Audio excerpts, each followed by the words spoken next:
4, 3, 2, 1. And it's live.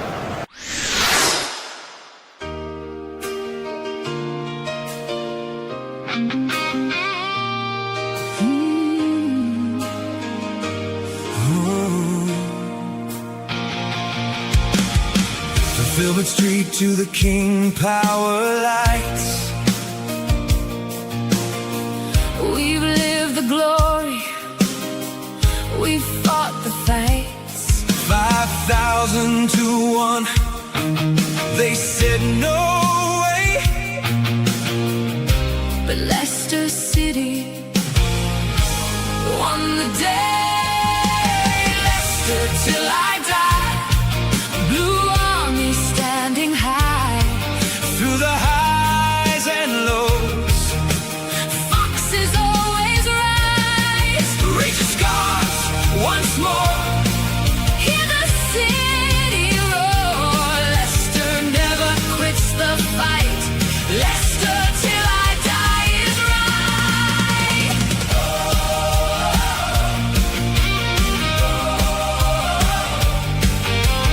Leicester, Leicester, Leicester, Leicester till I die.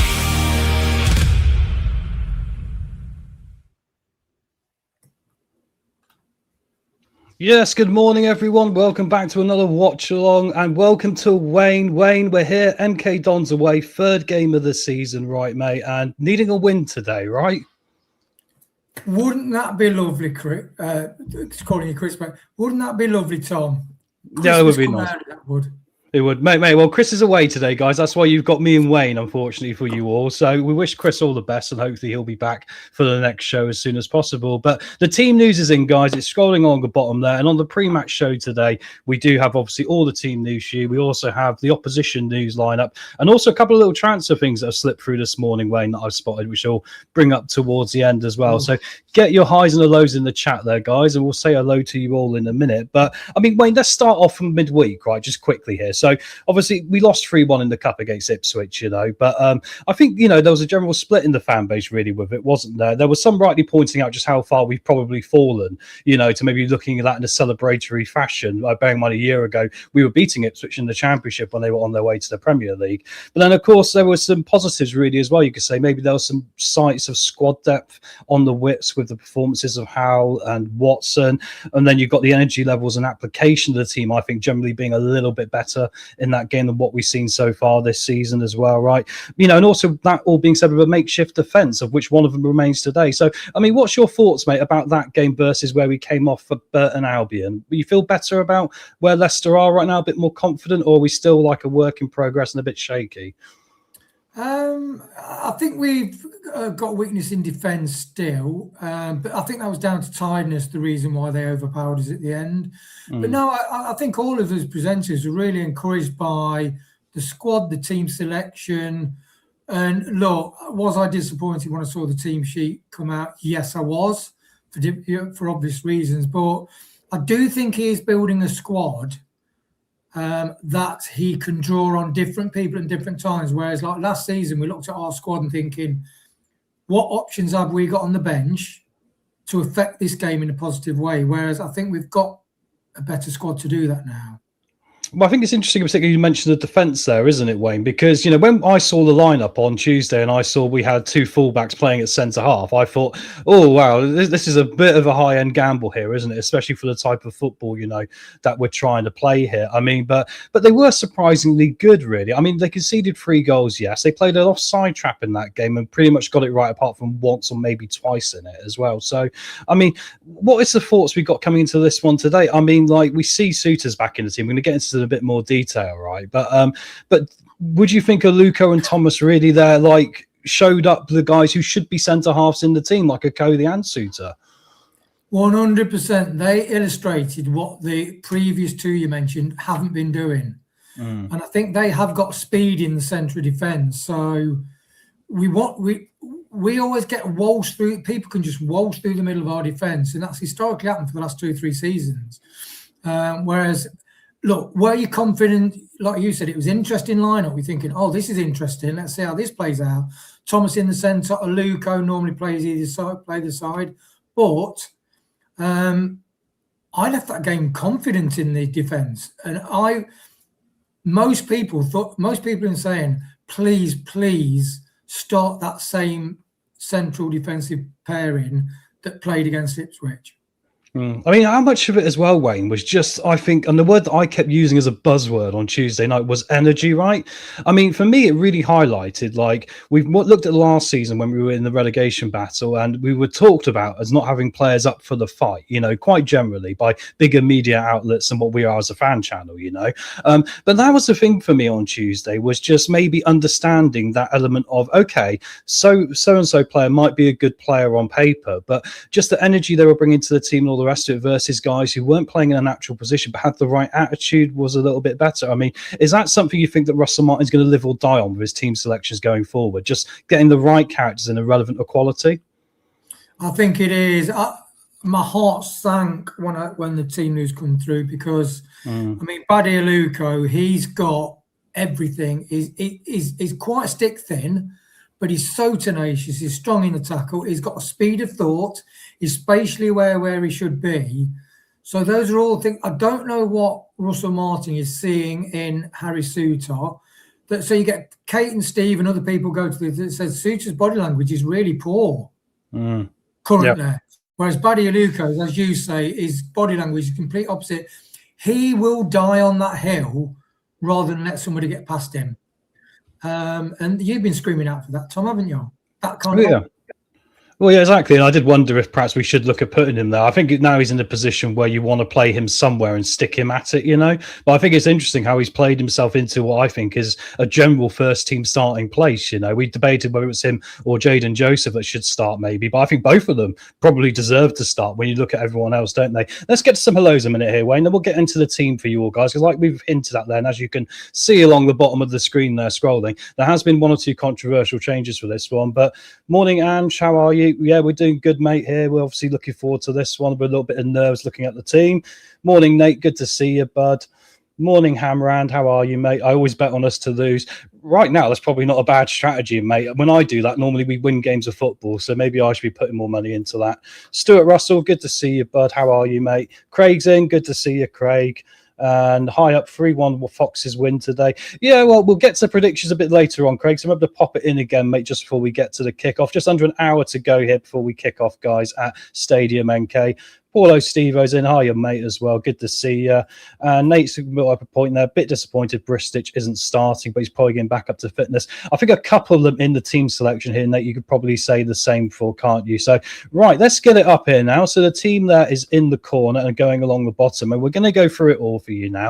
Like I say, we've got some other news we'll quickly touch on, Wayne, just before we get to the match. You know, a few things we've heard in the grapevine this morning about maybe players departing the football club, which might once again explain why a few players are probably missing from this team sheet. But let's start in goal, Wayne. So we were talking about this, weren't we, with McCarthy? McCarthy came in against, you know, Notts County in the first couple of games, and it looked a little bit shaky. And I've had this feeling of, I think all the goalkeepers have looked a bit shaky for whatever reason. Perhaps a lot of that is down to the centre-back partnerships. I don't know, a lack of trust between them, anything else. But interestingly enough, Jacob, you know, I think did pretty well last time out. I think some people still said certain things like his command of his area might need a little bit of work, right? But he's back in today. So are you happy to see Jacob back in? Would you have gone for McCarthy today?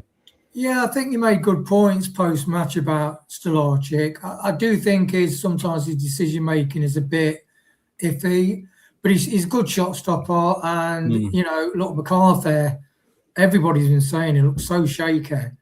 And yes, I think you're spot on as well with regards to it.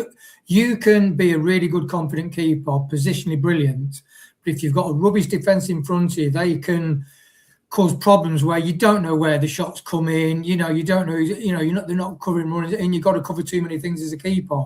The job of the defence is to be organised and to stop a certain amount coming through, filtering the chances on target, so you can then deal with. You're a keeper, aren't you, Tom? You I was. The important stuff, not with all the stuff. That's it, exactly. I mean, I think the thing is, I spent most of the time as a goalkeeper shouting at people and probably passing accountability when I made a poor save, to be honest. But no, it is very true, isn't it? And I think I said this like on Tuesday, and I said I think the game before actually as well. I thought whoever we went for now, we kind of had to stick with them, right? I don't see the point in us going for Jacob 2 games now and then going back to McCarthy for 2 games, particularly. No. I know, and also talking about the back line, which we'll get to in a minute as well. I prefer to see a stable back line, but of course, we are running up to the transfer window, which still has a few days left yet to really finalise what we're going to be doing here. So, that's going to be the interesting part of that, isn't it? Well, interesting enough, though, to right back, Jadon Joseph is back here, Wayne. So Koulibaly had a pretty good go of it against Ipswich, didn't he? And it was his first actual look at being in a Leicester squad this season. Still some rumours that he might be going out. I mean, I believe that this is probably down to the fact that he had a little bit of a cramp issue at the end of the Ipswich game. He did look a little bit done in, didn't he? But, I mean, are you happy with JJ coming back in as this like-for-like replacement? Yeah, 100%. I do. I love Koulibaly's attitude. He's another one of those great active players.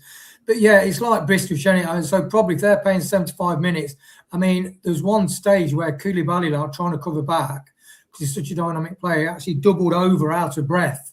And that was before he did that pass. That pass that where he was completely knackered. I think that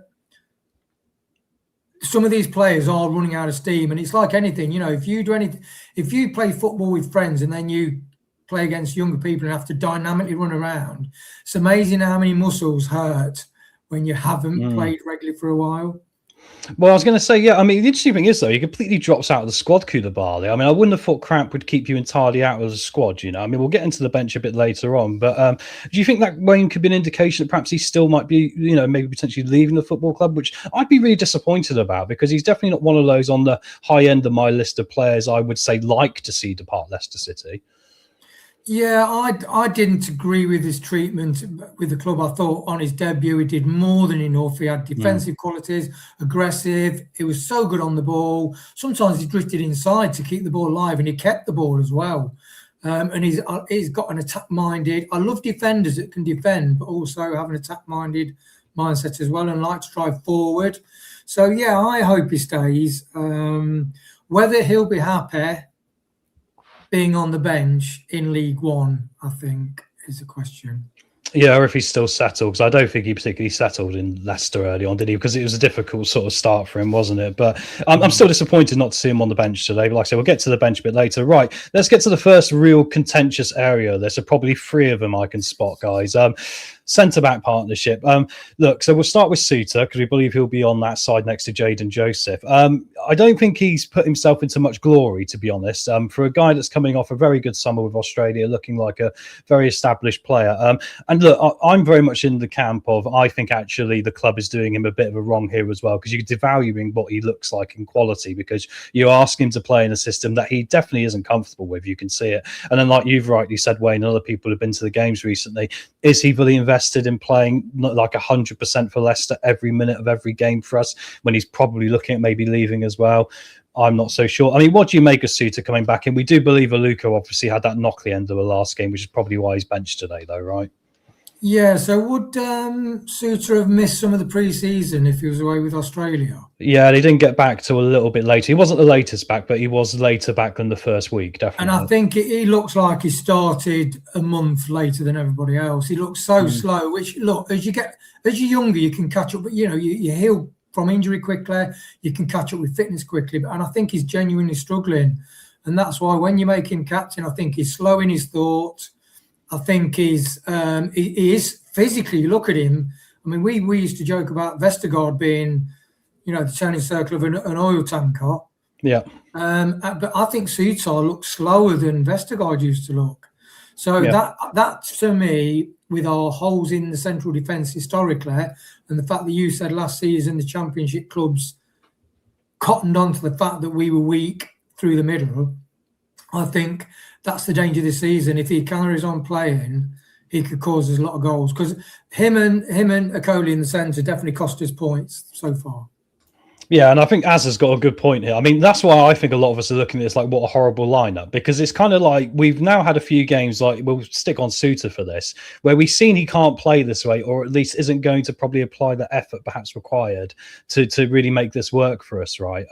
So, I mean, what would you think about Russell Martin's selection with that in mind here, Wayne? I mean, it seems a little bit bizarre to me how he's gone back. A lot of people are saying, look, Aluko probably should still be in over Luke Thomas, or, I mean, Aluko is on the bench, so he obviously can't be that unfit not to feature at some point today, right? I mean, what do you make of the general thought process of Russell Martin? He did say in the press conference, Wayne, that you know, there was going to be some consideration to games later in this week as well. It was almost like he was setting us up to see one or two surprises today that we wouldn't like. Yeah, I mean, he's on about the still want an experienced centre half when he mentioned about the new signing, but you know, there's like we've all said, the default setting and the safe setting is go for experience.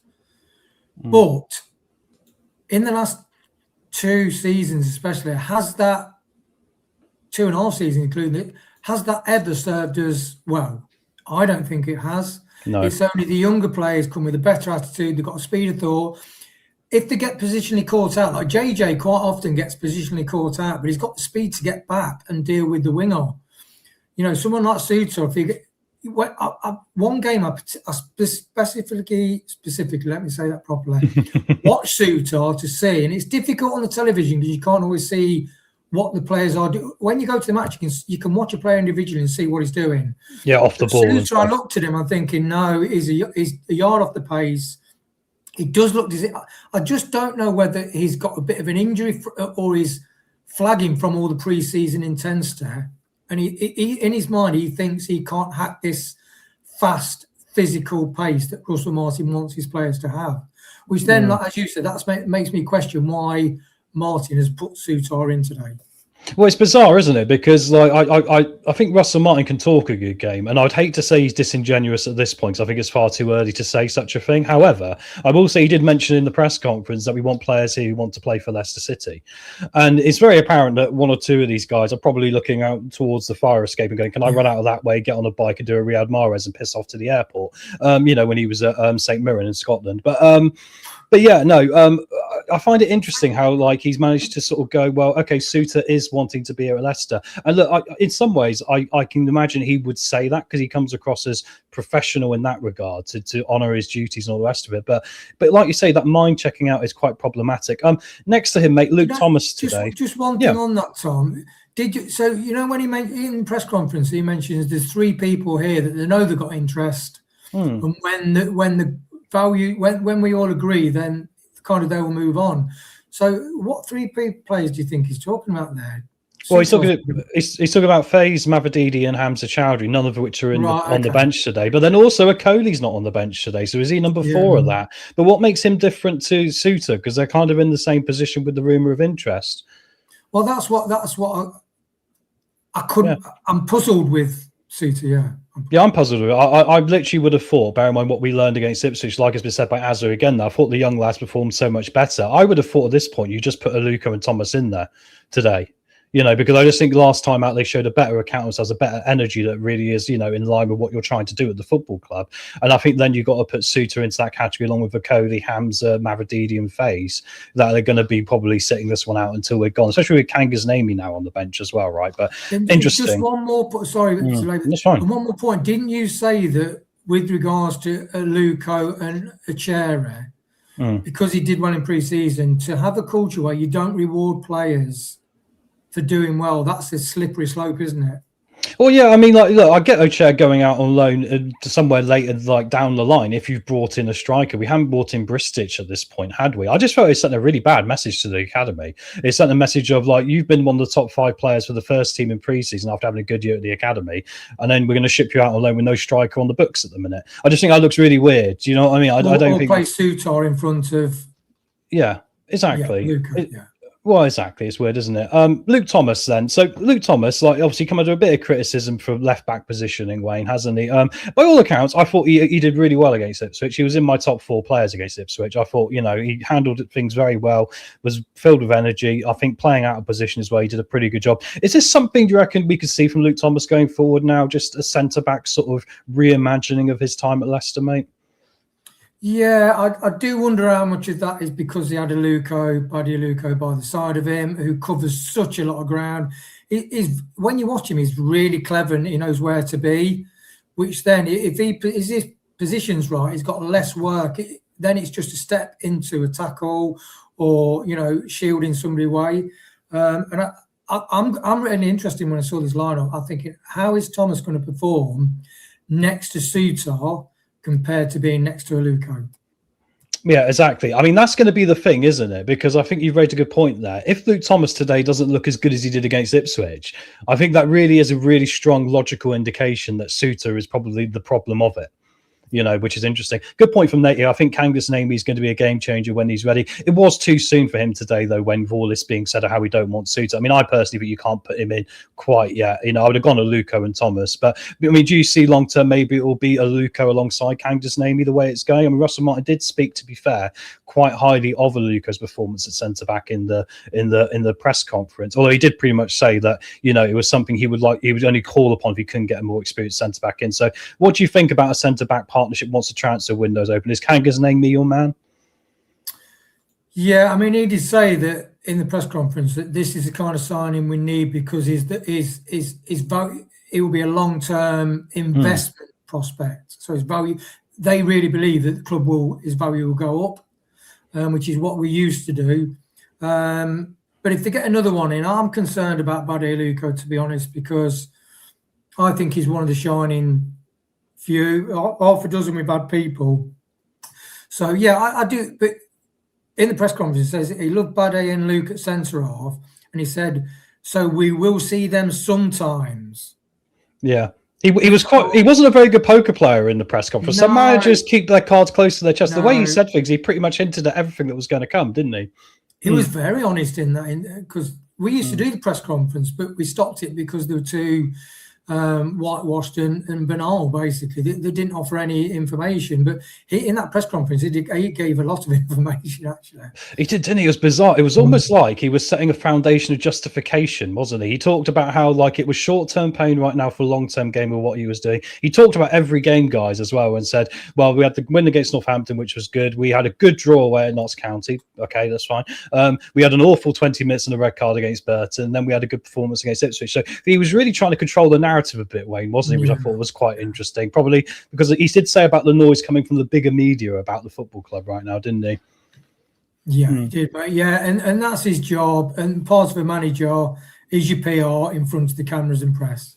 Yeah, exactly. It was really bizarre. I've not seen a press conference like that for a long time, especially when he started slumped back in his chair as if he was a naughty schoolboy and then eventually sat up straight. I thought, interesting, Russell, interesting. Let's move on to left back. So McFarlane, on loan from Man City, started last time out against Ipswich. I mean, I think this for me was one of the dead-ons that had to continue from the Ipswich game, wasn't it? Because I think he looked incredibly good for me. And what I liked about him was not only was he very good in his defensive duties and very good at reading the game, he was also incredibly good at bursting in. He had a couple of one-on-one chances during the game, didn't he? So you think about added value from that wing back position, that left back position. I thought he had a superb game, but like a lot of players, he ran out of steam by the end. I mean, Wayne, is he the first choice left back now starting for us, McFarlane?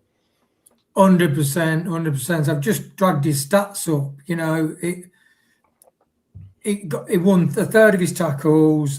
He passed 56 times. His passing accuracy is 82.1, which is what you expect from a top grade academy player. So I did Google what the Leicester under-21 academies equivalent in leagues, and it was like League 2, maybe Conference League.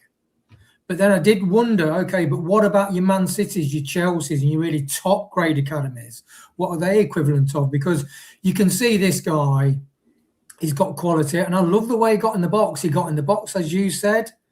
He got forward, but don't you love players that get forward, but they do the defensive things properly? Yeah, they know when to go forward. They know when to stay. I'll tell you what I liked about him as well. I mean, we can compare this probably to Kangas Namey, and that is that he looked incredibly big, incredibly physical, but also incredibly quick. I think if you can get all three of those in the trifecta of a football player nowadays, they're normally going on to have a very good career somewhere, 100%. Because that is a hard quality to get. Look at when we had prime Harry Maguire before he lost his yard of pace. no wonder Man United thought he was Virgil van Dijk and paid so much money. Right, into midfield, and it's been raised well by Azza again there. So midfield today, it is going to be a 4-1-4-1, we believe, guys. It might shift into a 4-3-3. We know Russell Martin loves those too. So I'm looking really today that Louis Page is going to be probably the deep lying midfielder here, Wayne, the defensive midfielder in front of the back four, and also just behind a front four, across from the wings to the 2-10 positions we're probably going to utilise today.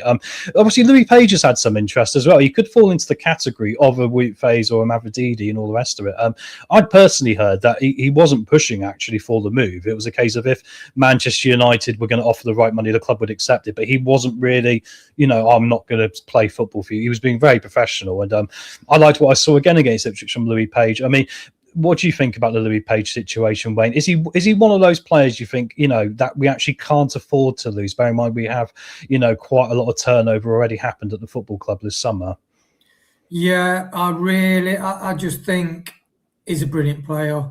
He's absolutely brilliant player. I think he looks after the ball so tidy. Interesting that you want to see Braybrook in that role really, and I think you can rotate the two of them. I think both of them have got the quality to do it, and I think during the game you can swap them. 100%. And what a look! I mean, isn't that fantastic? With defence, I'm a bit disappointed with the Luco, but you look at some of the people getting in, and I love the fact that Page has got straight back in the side. And he's featuring every week like Braybrook is. So are they playing enough academy? But that's me and hypercritical. But we are getting plenty of academy players, and it's lovely to see them looking like they're established, one of the first names on the team sheet. Yeah, if you're watching this, Louis Page, please stay, mate. We don't want to lose you. I know we give some players some stick, mate, but come on, stick with us. We know how good you are. And also to his credit as well, a lot of people have said about Louis Page, maybe into last season as well, oh, he's probably a bit lightweight for this sort of football. I think last time out when we were in the league against Burton, when he came off the bench, I think he was getting pushed and shoved everywhere. It was almost like a welcome to League One. And he was taking it and he was giving it back. So I think that's actually a bit of a false statement. I think he's more than physical enough to handle this. And I think that's where he'll continue to grow. Right, into the other two midfielders here, guys. So we'll go into the two central positions first, where we got Connor Chaplin first, Wayne. I mean, Connor Chaplin for me was one of those players that when he came in against Ipswich, the team just felt a little bit more together just because of him, because he was shouting a lot. He was getting players organised. He obviously carries the captain band today, which is something we did wonder when we signed him. Souter had it previously, didn't he? But I think long term, we're going to see probably Chaplin as captain. Do you think now he's going to be a shoo-in for this position, Wayne, going forward because of that leadership he has brought into the team from the last game? Yeah, I do. And in the press conference, Russell Martin talked about we need those experienced players. We've got to have them. We're playing the young kids. When you get a rocky patch, they're the people that lean on. And yeah, I agree with you, Chaplin. I think he does knit things together really well, which we used to kind of view D. Cordova-Reid and the way managers have spoken about him, his professionalism and his knowledge and his football brain. But I think Chaplin's got everything. And I think once we all knit with that front, that midfield six, I mean, you look at that that's a brilliant lineup, isn't it? Clever people, mobile and fit. Yeah, maybe Chaplin might be a bit slower, but I do like the balance that Russell Martin has got in this side. Yeah, definitely. And alongside him, Sammy Braybrook. I mean, like Braybrook, we've talked about, he can play deeper, he can play 10. But it's interesting because he was more of an 8 as Louis Page was, wasn't he? And it's kind of like we don't really necessarily play with an 8 now, do we? So it's interesting to see how they've sort of still got their place in this team. I did wonder with Sammy Braybrook, it's a case of if we were to play him more defensively, which I think he could handle, he's slightly on the smaller side. I think his feet and his movement's very good. I do wonder if we'd lose something from the attacking element of our game. I mean, but with that being said, Wayne, Will Alves isn't in the team today. He's on the bench. I mean, in this scenario, I mean, do you think the best way forward when you think of creativity? Because I think Braybrook brings it, but without Alves, we kind of looked a little bit one-legged, didn't we, as a football team? I mean, so Braybrook, yeah, I think we'd agree with, we're happy with that, right? But would you like to see a way we get Alves in this team alongside him? I would. I just think it's such a... We need 3 points from this game. So, who would you swap for him? Because we want Page in. Would you swap Burns or Watson? That's the thing. And it's... Look, when Alves went off, did you say we looked a different team when Alves went off after 75 minutes? Because he was blown, wasn't he, Alves, like a few of them was. And I do think when he goes off, we do lose that. He's the supreme disruptor that we've got in the team. So he's like a Fatawu, Mahrez. He can make things happen out of nothing. And I would have liked to have seen him get a run in the team. Because I think when you do the low block, unless we transition very quick, unless we've got an Alves, I don't think we're going to unlock teams so easily. Well, it's interesting because I compared what we were doing in the first couple of league games as to what Huddersfield Town were doing last year, didn't I? When Huddersfield didn't have Will Alves in their team, when he was hurt or when he was dropped for some random reason, all their fans said, we got no one who's actually creating any opportunities for us or getting a shot away. They just felt like all their attacking outlets dried up. And I was a bit worried that we were heading into that. But so I like what Azza said there as well and everyone else. I think a lot of us would like to see Page, Braybrook and Alves. And how much of this, Wayne, as well, is just trusting these younger players, because we had this argument last year, and I remember saying last year when we were getting relegated, I have no idea why we sent Braybrook back out on loan the second half of the season. We obviously, JJ was our only midfielder who had any sort of dynamic sort of ability in his play. Winks and Skip were way too static in what they did and way too easy to play against. They didn't have the energy levels either. I mean, is this still somehow something Russell Martin could go further with? I'll credit him for, like, we see Braybrook, we see Joseph coming into the team and Page, but do you think now, like, bear in mind all the signs have been saying to us for a long time, that we really got to go all in on these youngsters now, really? Well, your FM experiment was the embodiment of that, wasn't it? Like, look, we're in this situation. What do we do with the situation? Are the Seagrave kids under 21s, are they good enough to step up? And you got promoted. So I was really marred at the beginning of the season, and I really was quite negative in the shows because I was really, really pissed off with not playing the young lads enough when the older players historically, and not just historically this season, so I was stuck in the groove there. This season they were letting us down. They looked the iffiest players out of all of them. So yeah, do I think Russell Martin could be braver? Yes, I wish he would be. And I think Alves should be starting, but fear is the biggest driver in the motivator for people making the decisions. People will make decisions based on fear more than possibilities and bravery. And that's just human nature, isn't it? Yeah, it is, unfortunately. You're right. Yeah, I wish we didn't live in the world like that, but it's very true, mate. It is kind of the way it is. That's why North Korea does so well as a country, right? It's a terrible joke to start the day. My apologies, guys. Interesting point here from Azza, which I want to drag into this. And keep your points in the chat, guys. I'm trying to keep up with them as we go to, bring your views in as well. So, yeah, why do you stick Alves out on the wing? It's interesting, this, isn't it? Because I think Alves is primarily better as a 10. However, I think actually his movement from the left wing when he cuts inside causes teams chaos. And that paired with McFarlane for me quite excites me, because I think McFarlane's got the pace and the strength to get down that side as well. Although saying that, Russell Martin prefers an inverted wing back who's going to go through the middle, so maybe that doesn't actually apply. But we have seen him also played out on the right, Will Alves, haven't we, Wayne, as well? And he's had to come in from that side. I mean, would you view Will Alves as a player here that we shouldn't really be shoehorning in the team? More, we should be building a team around him, perhaps? I think so. So it's interesting. When he cut inside and occupied two people and dragged people towards him, that's when McFarlane got that route down the wing, didn't it? So the better players will... That's why if a player makes a run, he might know he's never going to get the ball, but he'll create space behind him. And, yeah, I'd love to see... So there was Monger didn't work out, but a lot of us wanted to see Monger as a 10 because we wanted to see what it would be like to have a fast... close ball control, aggressive younger mind in a 10. What could they do in and around the box? Could they get in and create shooting chances? And it's something that's one thing I'm disappointed with the managers we've had. None of them have tried that. And I don't understand why they've not tried it. No, it's really bizarre, isn't it? Because like we keep hearing this buzzword from Russell Martin of he wants more experience, and and look, I get it as a principle, something you write on a bit of paper that might look quite good to stick on the wall when it looks at the team lineup. But I think the practicality is completely different of where we are. I think what we need is youthful energy in this team, just to remove the stagnation of what has carried on for us for a couple of years here now, and just players who aren't as afraid. I mean, I felt last year the academy was playing better than what the first team was on occasions, just because if they gave up a goal, they were more likely likely to go and get one back straight away. They didn't have that fear in them of giving up that one goal and then it all falling down. So, and Nate said that I think it's good to play young players at multiple positions. That's an interesting part about our academy, isn't it? Because we've also mentioned this as well, I believe, with Scott as well. And that is that obviously a lot of these players, I mean, you look at Aluko, right back, left back, centre back, you look at Braybrook and plays an 8, a 6, maybe even a 10, which he's playing today. Same with Louis Page. I mean, I thought Louis Page is an 8, he's played as a 6 or a 10 as well. So there's a bit of versatility there, isn't there? Which is going to be interesting. Let's go to the wings here now. So Wes Burns on the right-hand side again today. I quite like Wes Burns. I think a lot of people are probably looking at him going, we'd like to see a little bit more from him, but I like his physicality in his game. I think he's very strong. I think, you know, he can do a little bit better with linking up with people, but he obviously got us a goal last week, didn't he, against Burton Albion? We were at home.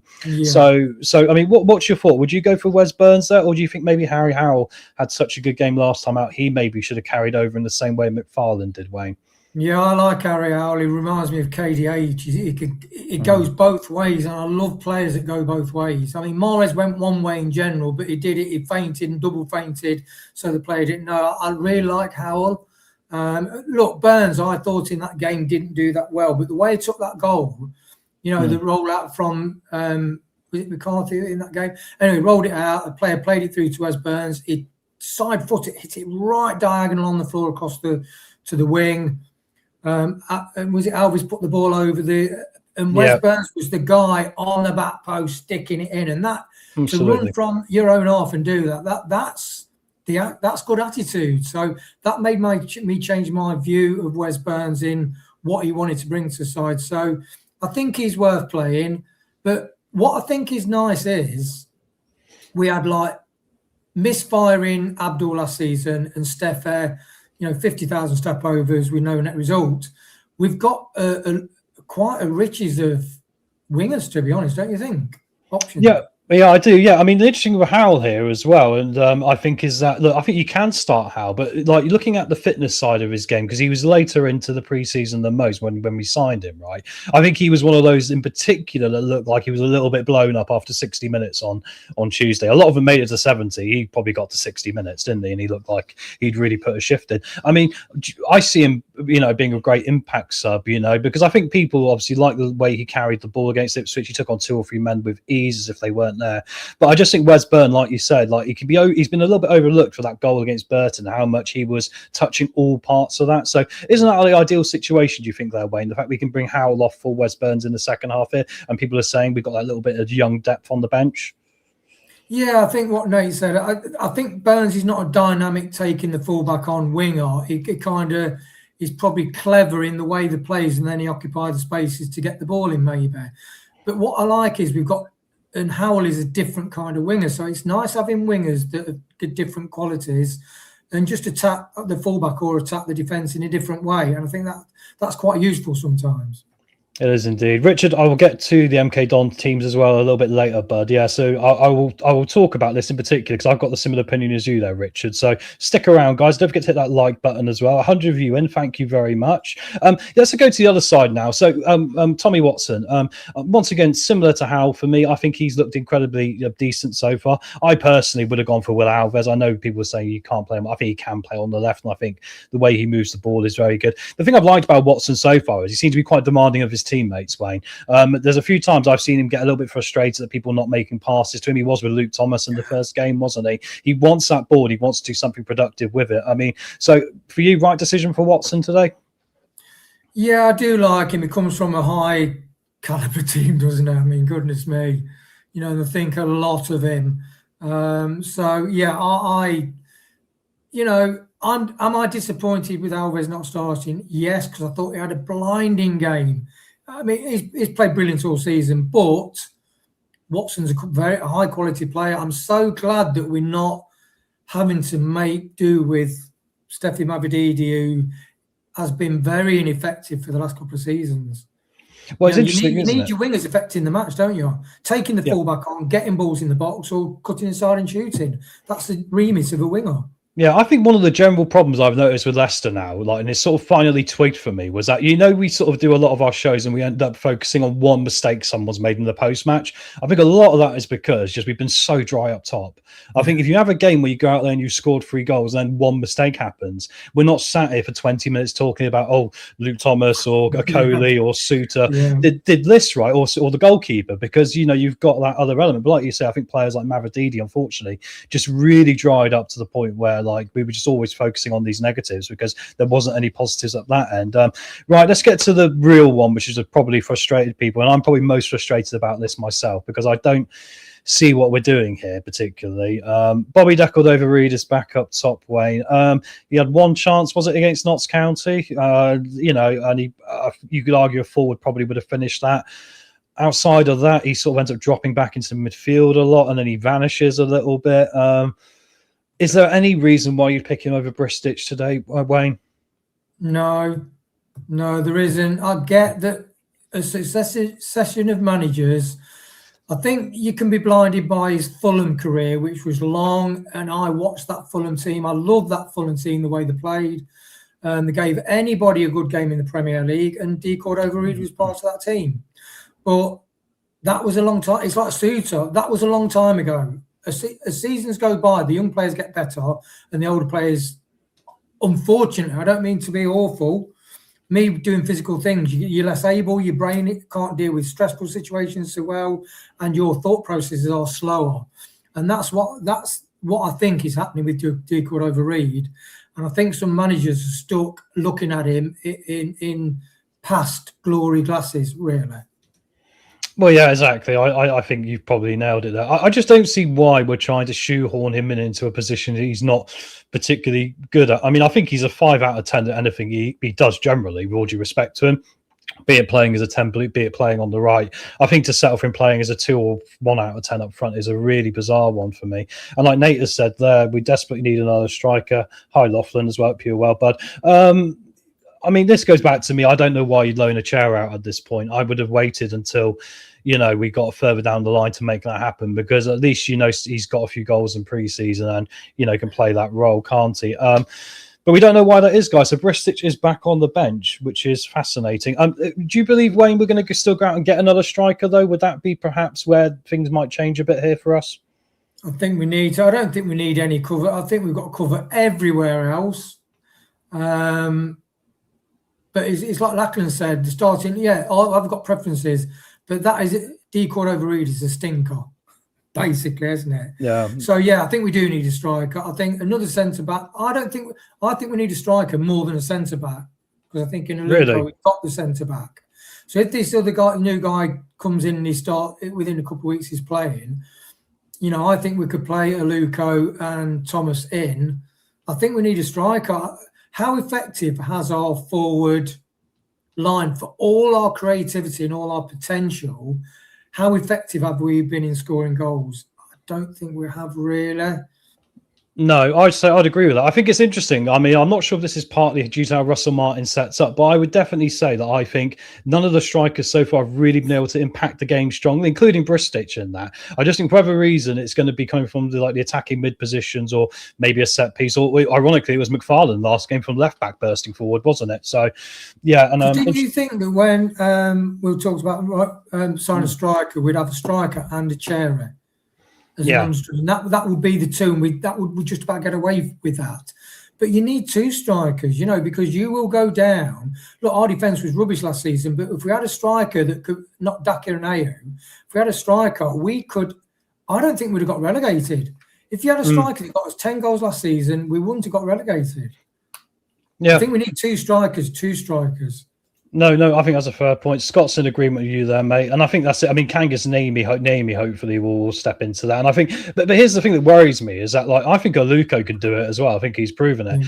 But do we have another one of these managers that's not going to pick him? Do you know what I mean? And I think are the signs there that he is probably not going to pick him? I think it, Yeah, and I think Richard's right here. I'm calling this out now, Martin. I can't be having him with. Yeah, it's difficult, isn't it? Because I think there are some glaring things we're seeing now, which you could tie back to Marty Cifuentes, you could tie back to Ruud van der Stor, a lot of our previous managers, where you go, that doesn't make any sense.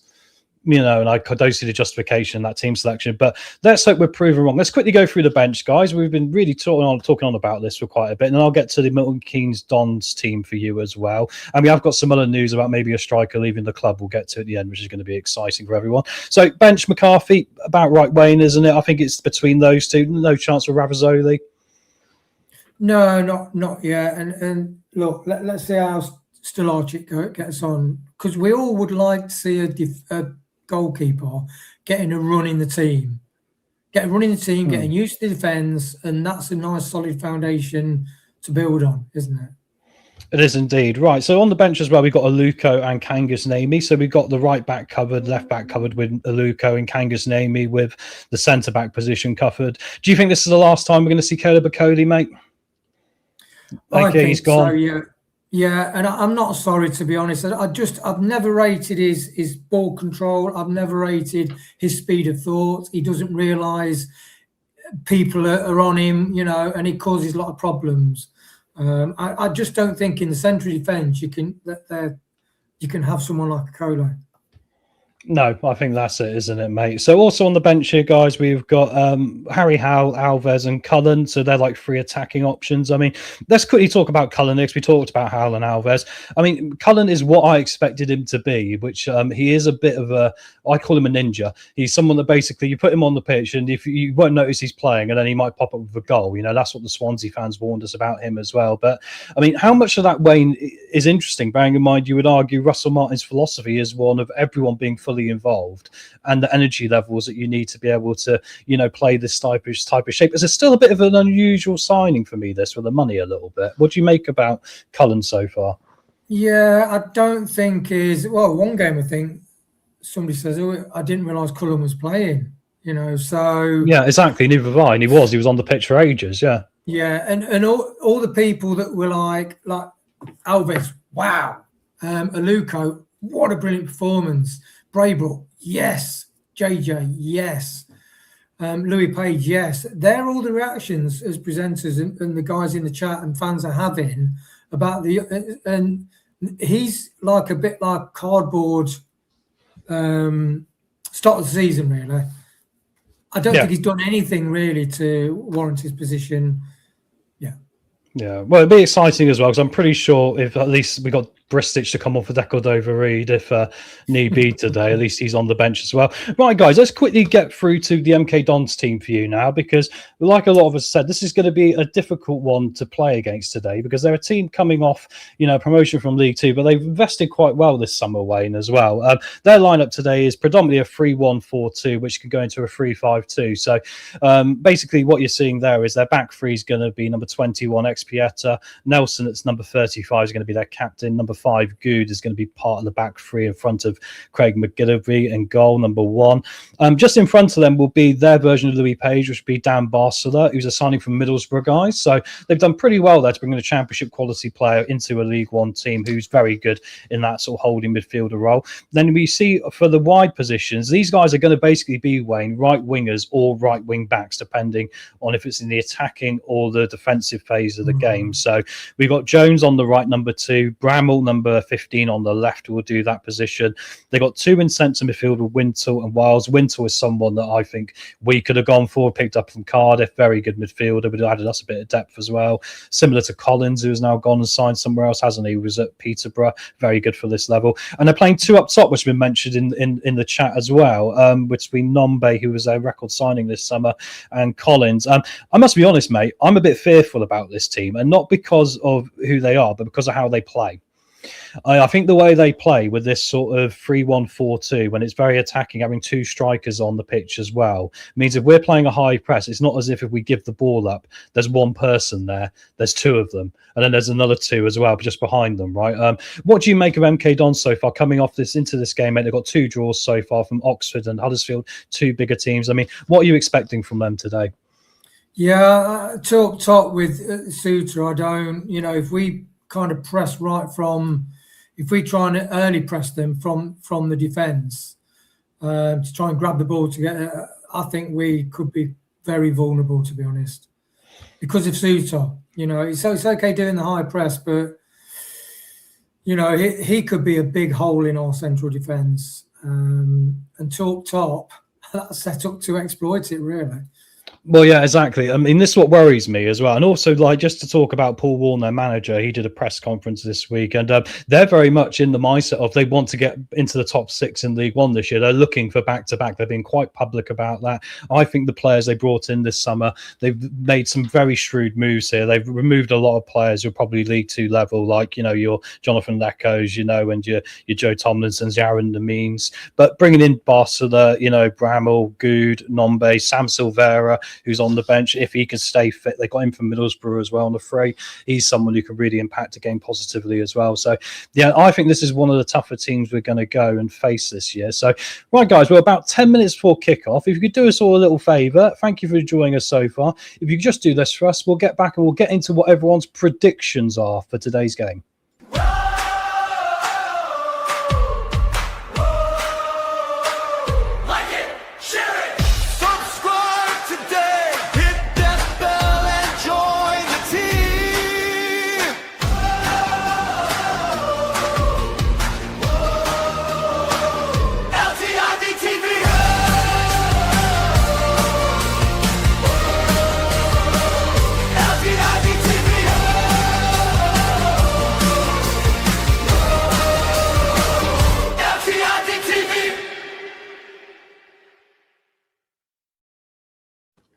Cheers, everyone, for that. Right, actually, just before we go into the predictions, guys, and get those lined up ready in the chat for in a minute, just realised when it's one of those games, it doesn't start to dead 12:30 on Sky Sports Plus, does it? So I'm going to be scrambling around at kickoff, guys, to get my thing going here. So yeah, we might be a little bit behind. So watch out for your spoilers. We'll talk about that in a minute. But yeah, some rumours of further transfers. Let's quickly touch on this here a little minute. So we heard this morning through the grapevine that Lorenz Hutchinson is probably signed for Lazio. Wayne, I mean, you talk about a lack of strikers. I mean, a chair's gone out on loan. Hutchinson barely got a look in, didn't he? I'm a bit gutted by this because those you know, I do a Football Manager save, and he's probably my second choice striker at the football club after a couple of years. Yeah. So, what do you think of this, mate? Looks like Lorenz Hutchinson will be confirmed as leaving the football club very shortly. Yeah, and I think that's a real shame. You know, it's like when we tried to get in the Champions League, sliding door moments. We didn't sign Gakpo and different things like that, and that's what it is. And I think Lorenz Hutchinson, he had a sliding doors moment when last season we got dysfunctional, unproductive attackers. When you watch him in the under-21s, physically, he's a beast.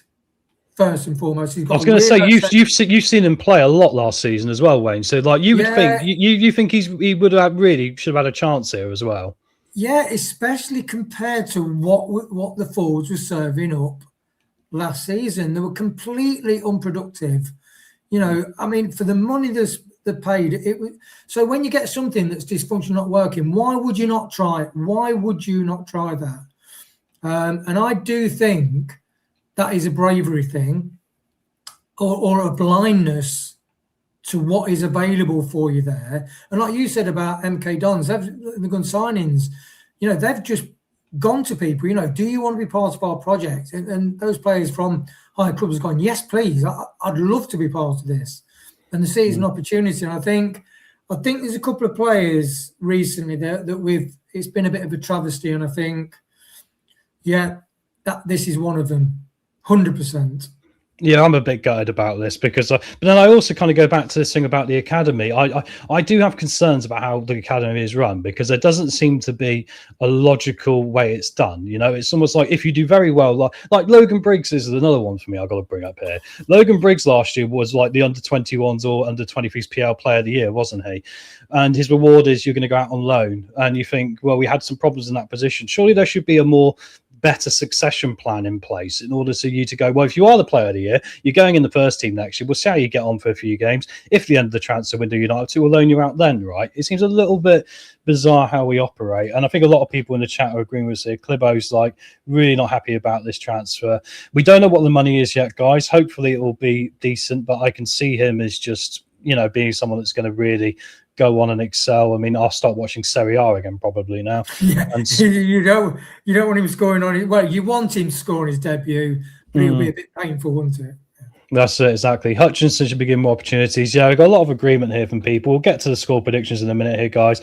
And good, hey, Hassan. Unfortunately, he's probably leaving for Derby, mate. So you need to find a Derby County fan channel in a minute. But yeah, so he's not in the squad today. One of those meant to be run. Right, Wayne, let's get to it. Predictions for today. I'm going to let you go first on this one, bud, because I think we've seen each other's actually, haven't we? 'Cause we're in a prediction group. But what is your thoughts and what is your prediction and why today? And get yours in the chat, guys. I'll bring them up. You got predicting with your heart, predicting to try and get the right results. I can see it being a 2-2, to be honest. I don't think we'll keep a clean sheet, but I do think hopefully the forward play will develop and get us a couple of goals finally. So I'd say 2-2. Okay, interesting, because it's like you've been copying my homework a little bit here, isn't it? Yeah, because that was what I went for as well. Look, it's just those two strikers they got up top for them, and the fact they'll press and they'll come out quite aggressive, as was put in the chat by Richard as well. I don't think this defense is capable of keeping a goal out of the net. However, saying that, I went 2-2 expecting Bristich would be starting. You know, am I going to have to? So would you have said 2-2 if Aluko was in instead of Sutar? I assumed. Here's the thing: when I've made this prediction, guys, I assumed Aluko wouldn't be in because I thought he took that knock and they probably rest him. So I'm not surprised by Suter alongside Luke Thomas. That doesn't surprise me. What surprised me is Declan's overreading for Bristich, which now and I thought today would be the day Bristich would at least get his first goal, and then maybe Will Alves might have played as well. So yeah, I mean, do I change my mind now? Because I'm kind of talking myself into we might lose this game. You are allowed, Tom. You can change your mind. Do you know what? I'm gonna. When I predict us to lose, we generally play better. So I think I've got to do the curse of the commentator, guys, and upset you all. I'll go for MK Dons 2, Leicester 1, and I hate it. That's the confidence I don't have in the team selection over anything else. Just to throw that out there. Keith agreed with you. Yeah, I'm sorry. I just think they got two good draws so far as well, Wayne, haven't they? I mean, they drew with Oxford, and Oxford equalised in the last minute. I think Huddersfield, are a pretty good team down here as well. They utterly battered AFC Wimbledon with 10 men, the first week, and we couldn't do that to Burton, could we? So when you think about comparisons, I don't think we're quite there yet. So let's look what you guys have put here. Paulo's in there. Hey, mate. 3-1 to Leicester. Good. Glad we got some proper Leicester fans in, apart from me being Mr. Pragmatic and miserable over here. Scott's gone. 4 yellow cards across the game. 1 red card to Leicester and a 3-1 defeat. Do you know what? Wow. I mean, I love the boldness of that prediction, mate. We've had 1 red card already. I mean, I can see Bobby Decordova getting a red card. Let's see if that's a curse to compensate. He's done this before. He did a Harry Skip last season, didn't he, Wayne? Was it against Birmingham away where he got a straight red after about 10 minutes? He's got 2 yellows this season already for dissent. Yeah, might be a cheeky one there for you guys to look at. Maybe it will be our striker. And then we won't have to worry about if we're playing a striker or not, because we won't have one on the pitch. So Lachlan's gone 1-1. Yeah, I think a draw is not bad. I mean, does it show how far we've fallen, Wayne? The fact a draw might not be a bad result against a former League 2 team here. Deary me. Keith's in. All right, Keith. MK Dons 2, City 1. Very reasonable. Nate's gone 3-1 Leicester. And Asian's gone. I want to be optimistic and go for a 2-1 win for the Foxes, but am I confident? Absolutely not. Yeah. And Nate's gone, I think, 1-1 into half-time. Bristich and Alves changing game second half. That is the optimistic thing about this, though, Wayne, isn't it? I think, actually, to the credit, the bench does give us some options to come off and maybe change the game, doesn't it? Are we agreed on that? Yeah, 100%. And that is a swinging prediction, armchair jockey. Yeah, bring that one up. Is he saying 2-0 to on? He's gone from 4-0 Leicester to 2-0 on MK Dons. I was going to say, us Leicester fans are a funny bunch nowadays because we've had a few years of utter torture, haven't we? So our heads are all over the place. But it's an early game as well. It does make you wonder what can go along with this one. And resist control, 1-2 to us Leicester. So I think a pretty good split there. Predominantly people going for a Leicester win, and predominantly everyone else going we might lose. I mean, what sort of pressure, Wayne, is Russell Martin going to be under if we lose this one, do you think? I mean, there's already that pressure coming from the national media, isn't there? There was a podcast this week on the BBC, guys, 72 Plus, I think it was called, where Joby McAnuff was calling out the style of football a little bit as well. And the manager at Tranmere was saying, give him time, because for this sort of formation and strategy, you've got to basically go, it's going to take a few months to get it in. I mean, Wayne, football is like McDonald's nowadays. It's a 5-minute drive-through order, isn't it? And you're out the door. I mean, how much pressure is he going to be on today if we lose this?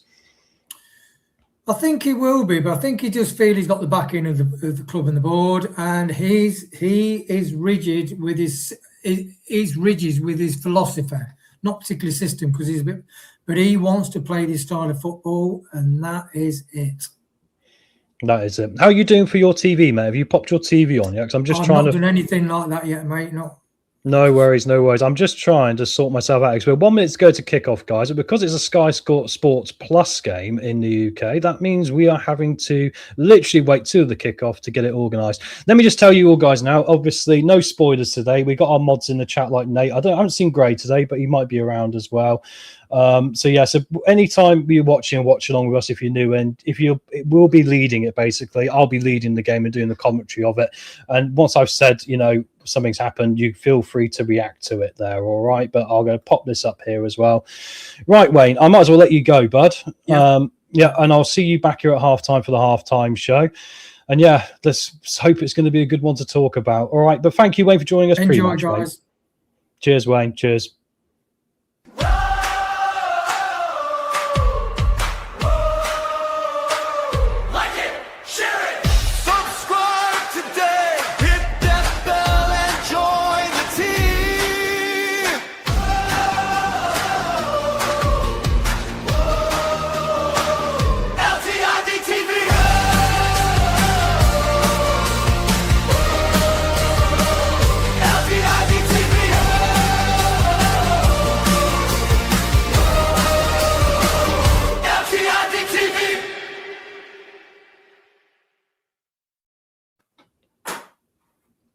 Oh, and I had the wrong one of us in there, guys. But they've just seen the team news now on the screen, so we're going to be getting ready here to kick off. If you have kicked off already, because it's a 12:30 kickoff, I might be about a minute behind, so watch those spoilers. Yeah, we had a few people recently who have had a little bit of a timeout, and it's not worth it. Just hold your breath until I've reacted to it here, guys, all right? And we will see how we get on here. So, getting ready for this one at Stadium MK. In answer to your question, Nate, do you know if MK Dons own the stadium? I'm pretty sure they do, bud. I'm pretty sure that it's all part of the group that owns the football club. So I'm pretty sure they will make all the money off that here as well. Let me grab a headphone here, guys, and settle in for you. Nice to see you as well, Prashant.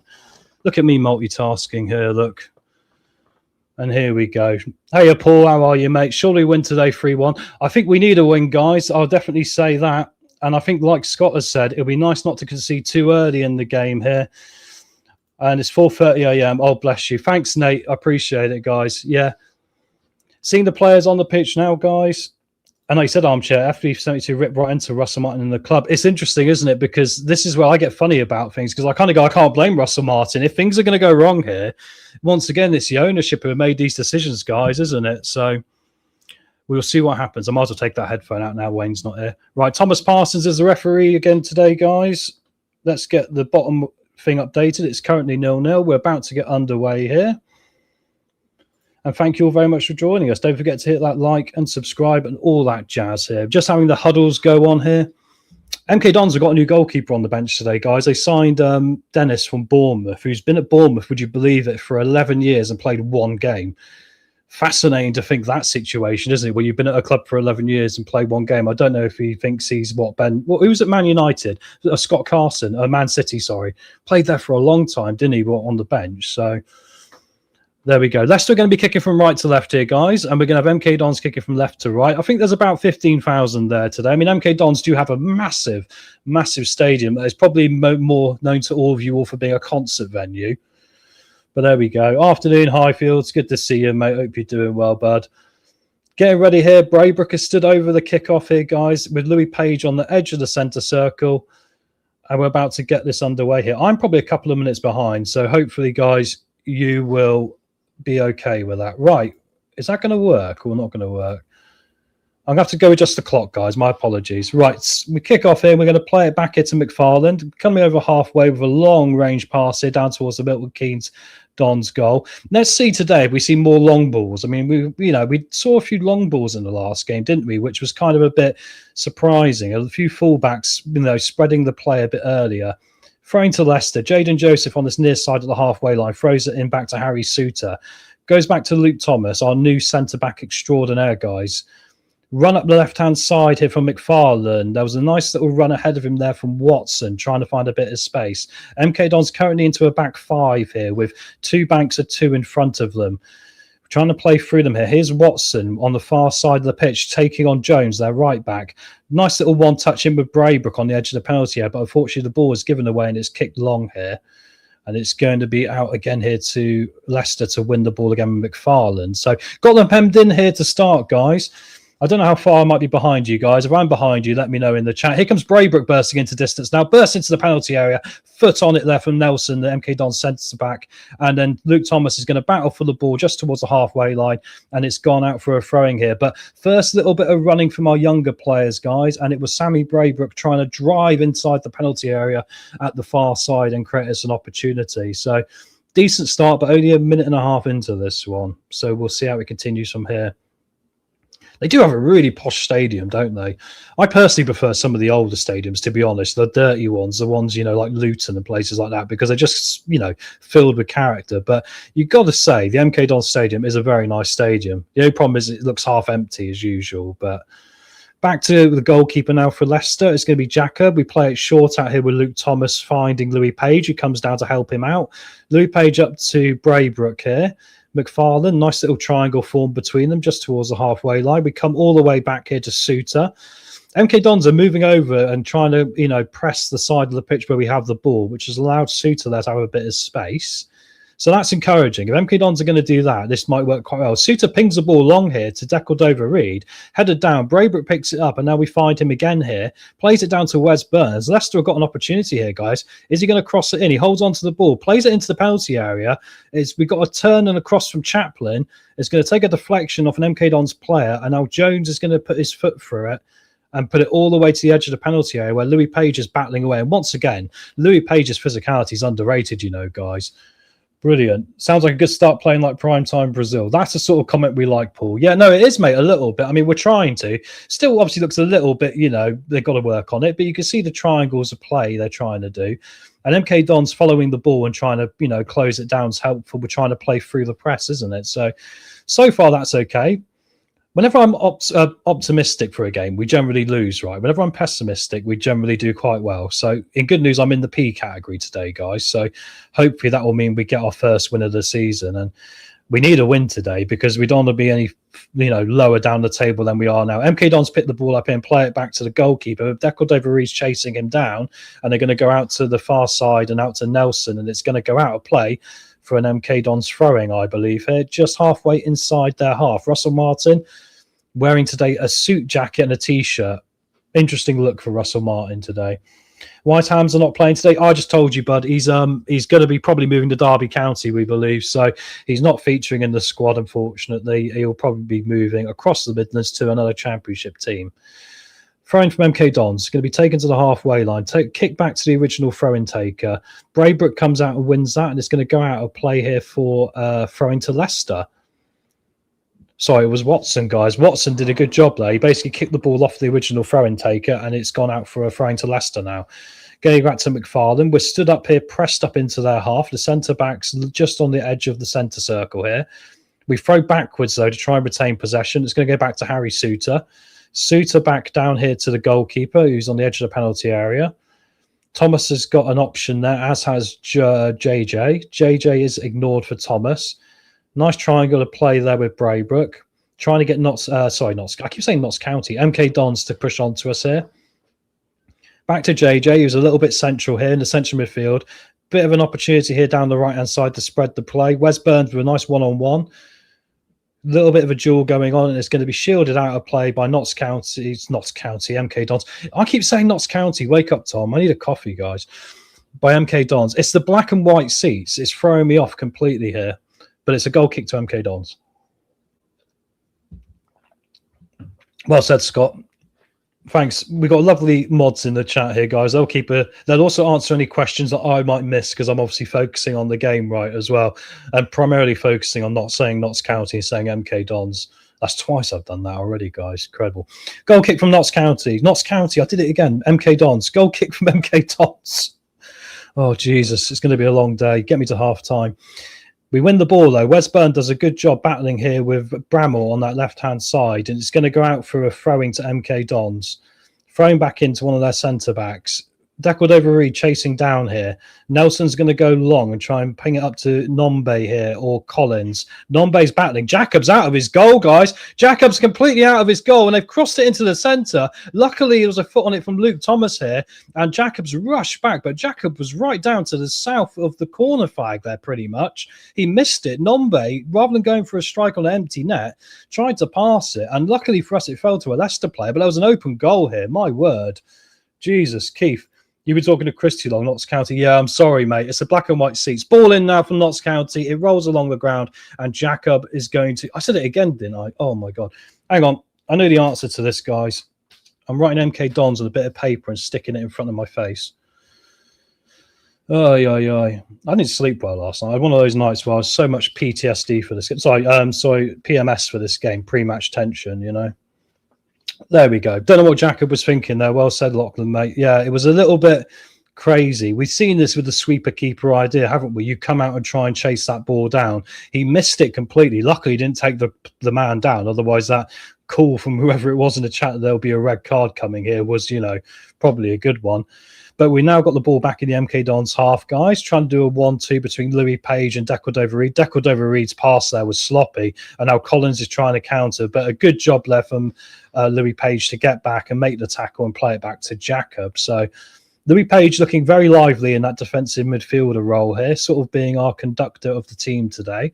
We're going to hold possession here between the back four. Suter comes forward. Suter's waiting for an opportunity here. Braybrook was looking to make a run. Notts County, sorry, I keep saying it. MK Dons trying to play an offside trap here. Ball forward from Braybrook into the MK Dons defence. Headed clear there by Nelson. Going to fall down to Page again. Page is everywhere, guys. He's brilliant so far. He's been everywhere. Burns, nice little lay off to Chaplin. Chaplin with a foot on it from behind. It's going to go out for a throw into Leicester, just halfway inside the MK Dons half. Back to Louis Page. Taken quickly, but every throw we take, guys, is doing the same thing. It's being thrown in and being thrown back to the centre-back partnership, right? And they're sort of holding the ball, allowing MK Dons to come out a bit here. What's interesting is MK Dons are playing an offside trap. So where they're stood right now, if our centre-halves are on the halfway line, their centre-backs are about 5 yards out of the penalty area. So there is an opportunity to play a longer pass and have a breaking run. And Sammy Braybrook once or twice already has been stood there trying to time that opportunity. Talking of Braybrook, he gives the ball up there. Unfortunately, it's going to come all the way back here to Suter. Luckily, there was no counter-attack on for MK Dons. I think I've got it now. MK Dons, keep saying it. Double check, mate. Make sure you didn't write Notts County. I wrote MK Dons. I got it. It's working. It's working. MK Dons. So there we go. Ball down to Wes Burns. Crossed it into the middle. Bounced around. Cleared away by MK Dons. I nearly did it then, though, mate. Hey, Murray Walker was my idol growing up, and everyone loved Murray Walker's mistakes. It's why we love Chris and I so much. There's a little bit of comedy in there, you know, from us trying to do this. Ball goes all the way back to Jacob here. No real chances to talk of inside the first 10 minutes here, apart from the opportunity where Jacob came marching out of his penalty area, completely missed everything. Chip ball over the top here from Suter to Dequadova-Reid. Is he onside? Dequadova-Reid's put it wide! That's a huge chance. And the linesman hasn't waved there, guys. And you know what's interesting? What was I talking about literally a minute before we saw that? Their offside trap was playing quite a high line there. It was Suter who pinged it over the top to Dequadova-Reid. He's one-on-one with the goalkeeper central, and he's used his right foot and put it past the left-hand post, guys. He should have scored. That is an opportunity where any striker puts it into the back of the net, and it should have been 1-0. Oh, he's not helping himself here, guys. That's a hell of a miss from Dequadova-Reid. Yeah, Nate, can't believe he's missed it. Well said, mate. It's almost like it was surprised it wasn't waved for offside. But, you know, the linesman kept his flag down even afterwards. I mean, if you got a striker there, you've got to score, you know. Even the commentators are saying it. You've got to hit the target from there. Well said, Paul. That's why we need another striker. Ball back with MK Dons now. It's going to go back to McGillivray in goal. How do I say McGillivray? Is it McGilligy or McGillicuddy or McGillivray? There we go. Ball bouncing around towards the centre circle here. MK Dons heads it back. Braybrook applying a nice bit of pressure there to the defence. It's going to come down to Curtis Nelson, who finds Bramall. Interesting enough, MK Dons are kind of playing in cubes here as they try and slip a through ball down the far side, but it's been well read by McFarlane here. McFarlane now brings the ball over into the MK Dons half. Going to be a nice little touch here from Watson. He's on the edge of the area, cross it towards the back post, headed away by Nelson there of MK Dons. Good defensive shape from MK Dons to get back there quite quickly, but a nice little play there from McFarlane again. As soon as he won the ball there, and there was a chance for a counter-attack, he drove into the space. Now we got an opportunity for MK Dons as they're going to drive forward here on the far side. Crossed in low, and there's a sliding tackle there from Luke Thomas to put it behind there for a throwing to MK Dons on the far side. Couple of signs that MK Dons are waking up into this, and especially looking to counter-attack us. Yeah, a 30-year-old Jamie Vardy buries that. Well said. Tommy said it by any striker. I mean, look, I know a chair is like a bit rough, right? But I mean, surely you'd prefer to put a chair in over this. Why would you sacrifice the guy who scored a few goals in pre-season? I don't get this football club. Is that a lack of confidence from Decordova-Reid? I don't think it's a lack of confidence, mate. I think unfortunately it's a lack of quality at finishing the football, with all due respect to him. But there we go. Going to be a long throwing here coming from MK Dons, thrown in towards the 6-yard box, right at the front of it. It falls down. There's been a bit of pressure there from Luke Thomas and Louis Page, and it's going to be hoofed out by Luke Thomas back towards the halfway line. Decordova-Reid and Braybrook here are pressing the ball, and it's going to go back to the goalkeeper for MK Dons, who boots it all the way back down towards the far side of the pitch. Header won by McFarlane, kept in there by Braybrook, and it's going to be left by Decordova-Reid as he was offside. So there we go. I'm just going to try and see if I can add the clock in here. MK Dons just got the ball here at the back. If I do this, no, it doesn't work, does it?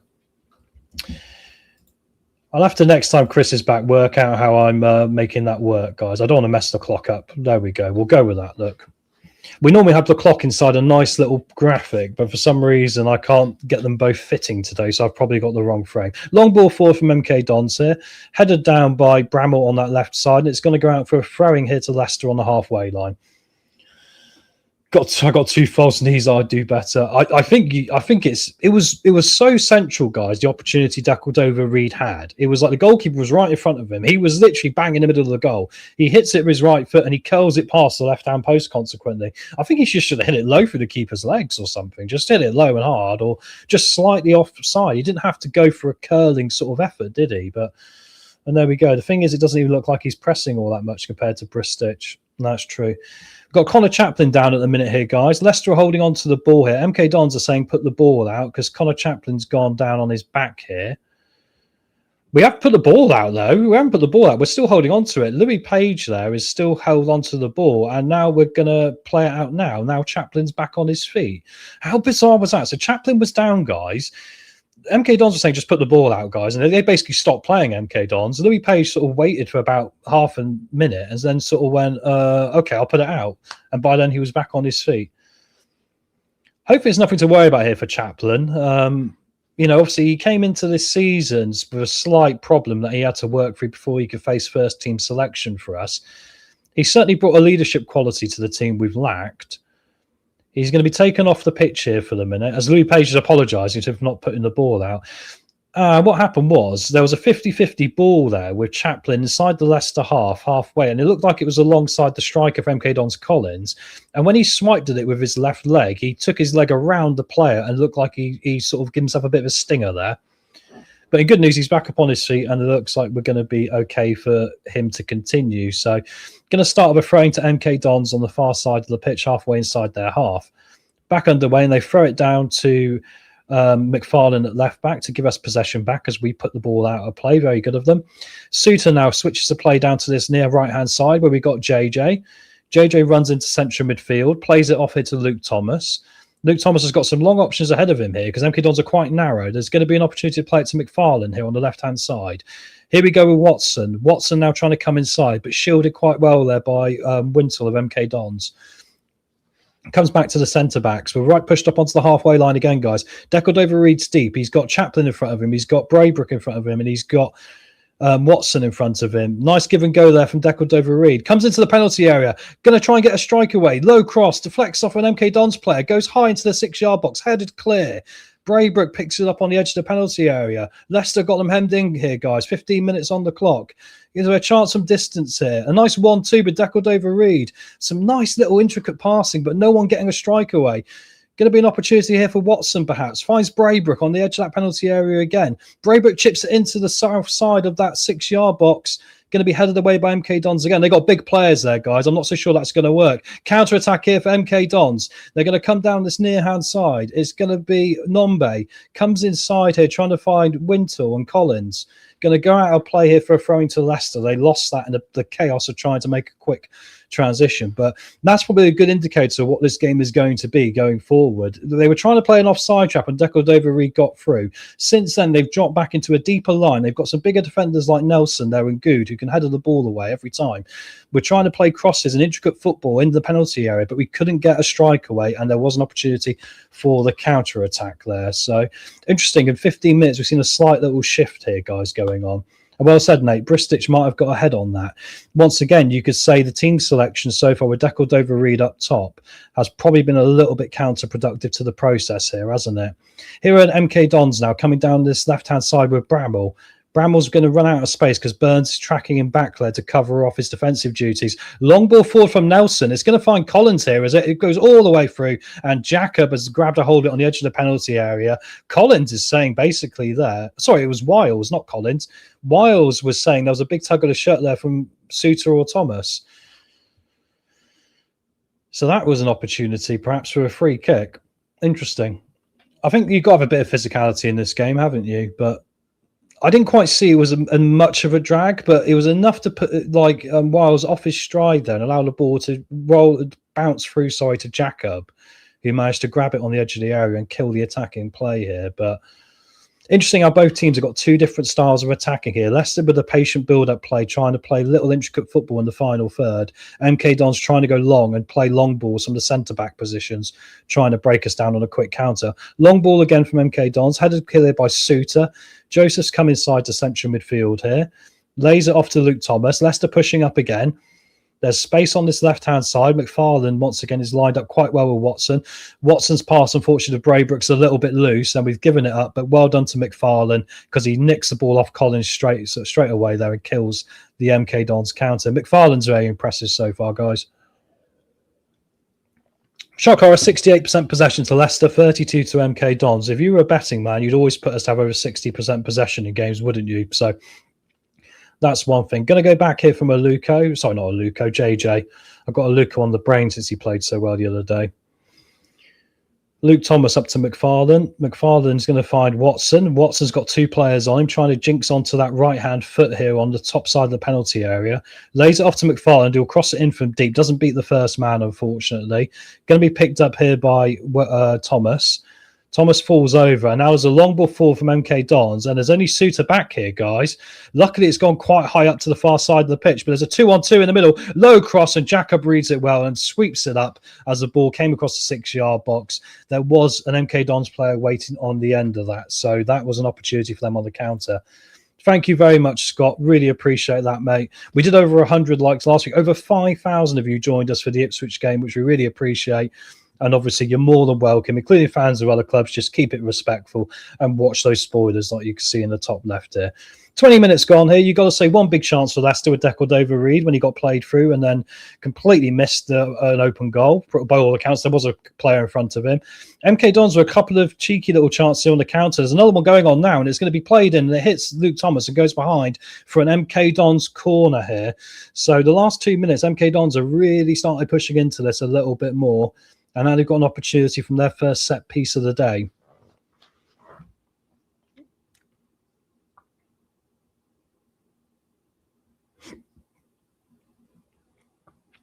So first opportunity coming in from a corner in a minute. It was Wiles once again. He's growing into this game. I think so far Wiles and Collins for them have looked a very good compromise of, running and strength, and they've really utilised that well to cause us a couple of problems.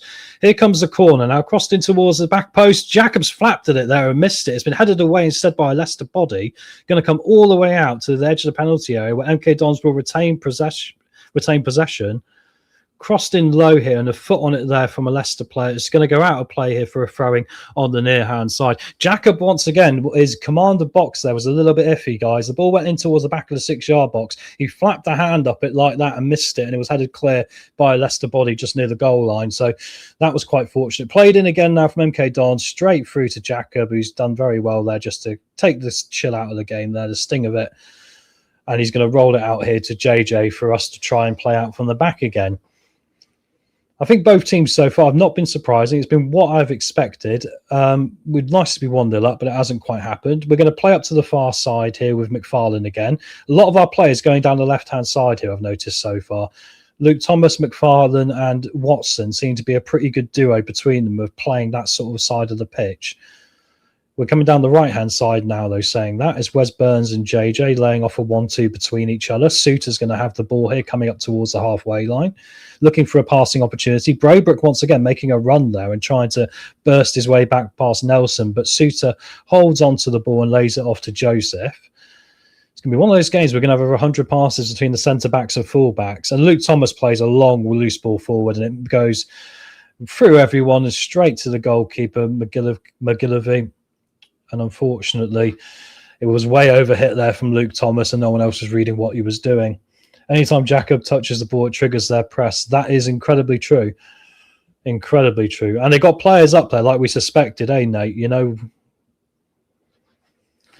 ball forward, Leicester win that one. It's going to go back to Jacob. But oh my word, there's a Notts County player there in Collins, nearly right on Jacob again. I get terrified with this formation we're playing, guys, because every time it goes back to a goalkeeper or a centre half, they normally make a casual pass and there's someone right there, the opposition, ready to pounce. But luckily on that occasion, Jacob did manage to pass it past Collins, and get it back out here to the far side of the pitch where we're going to win a throw-in.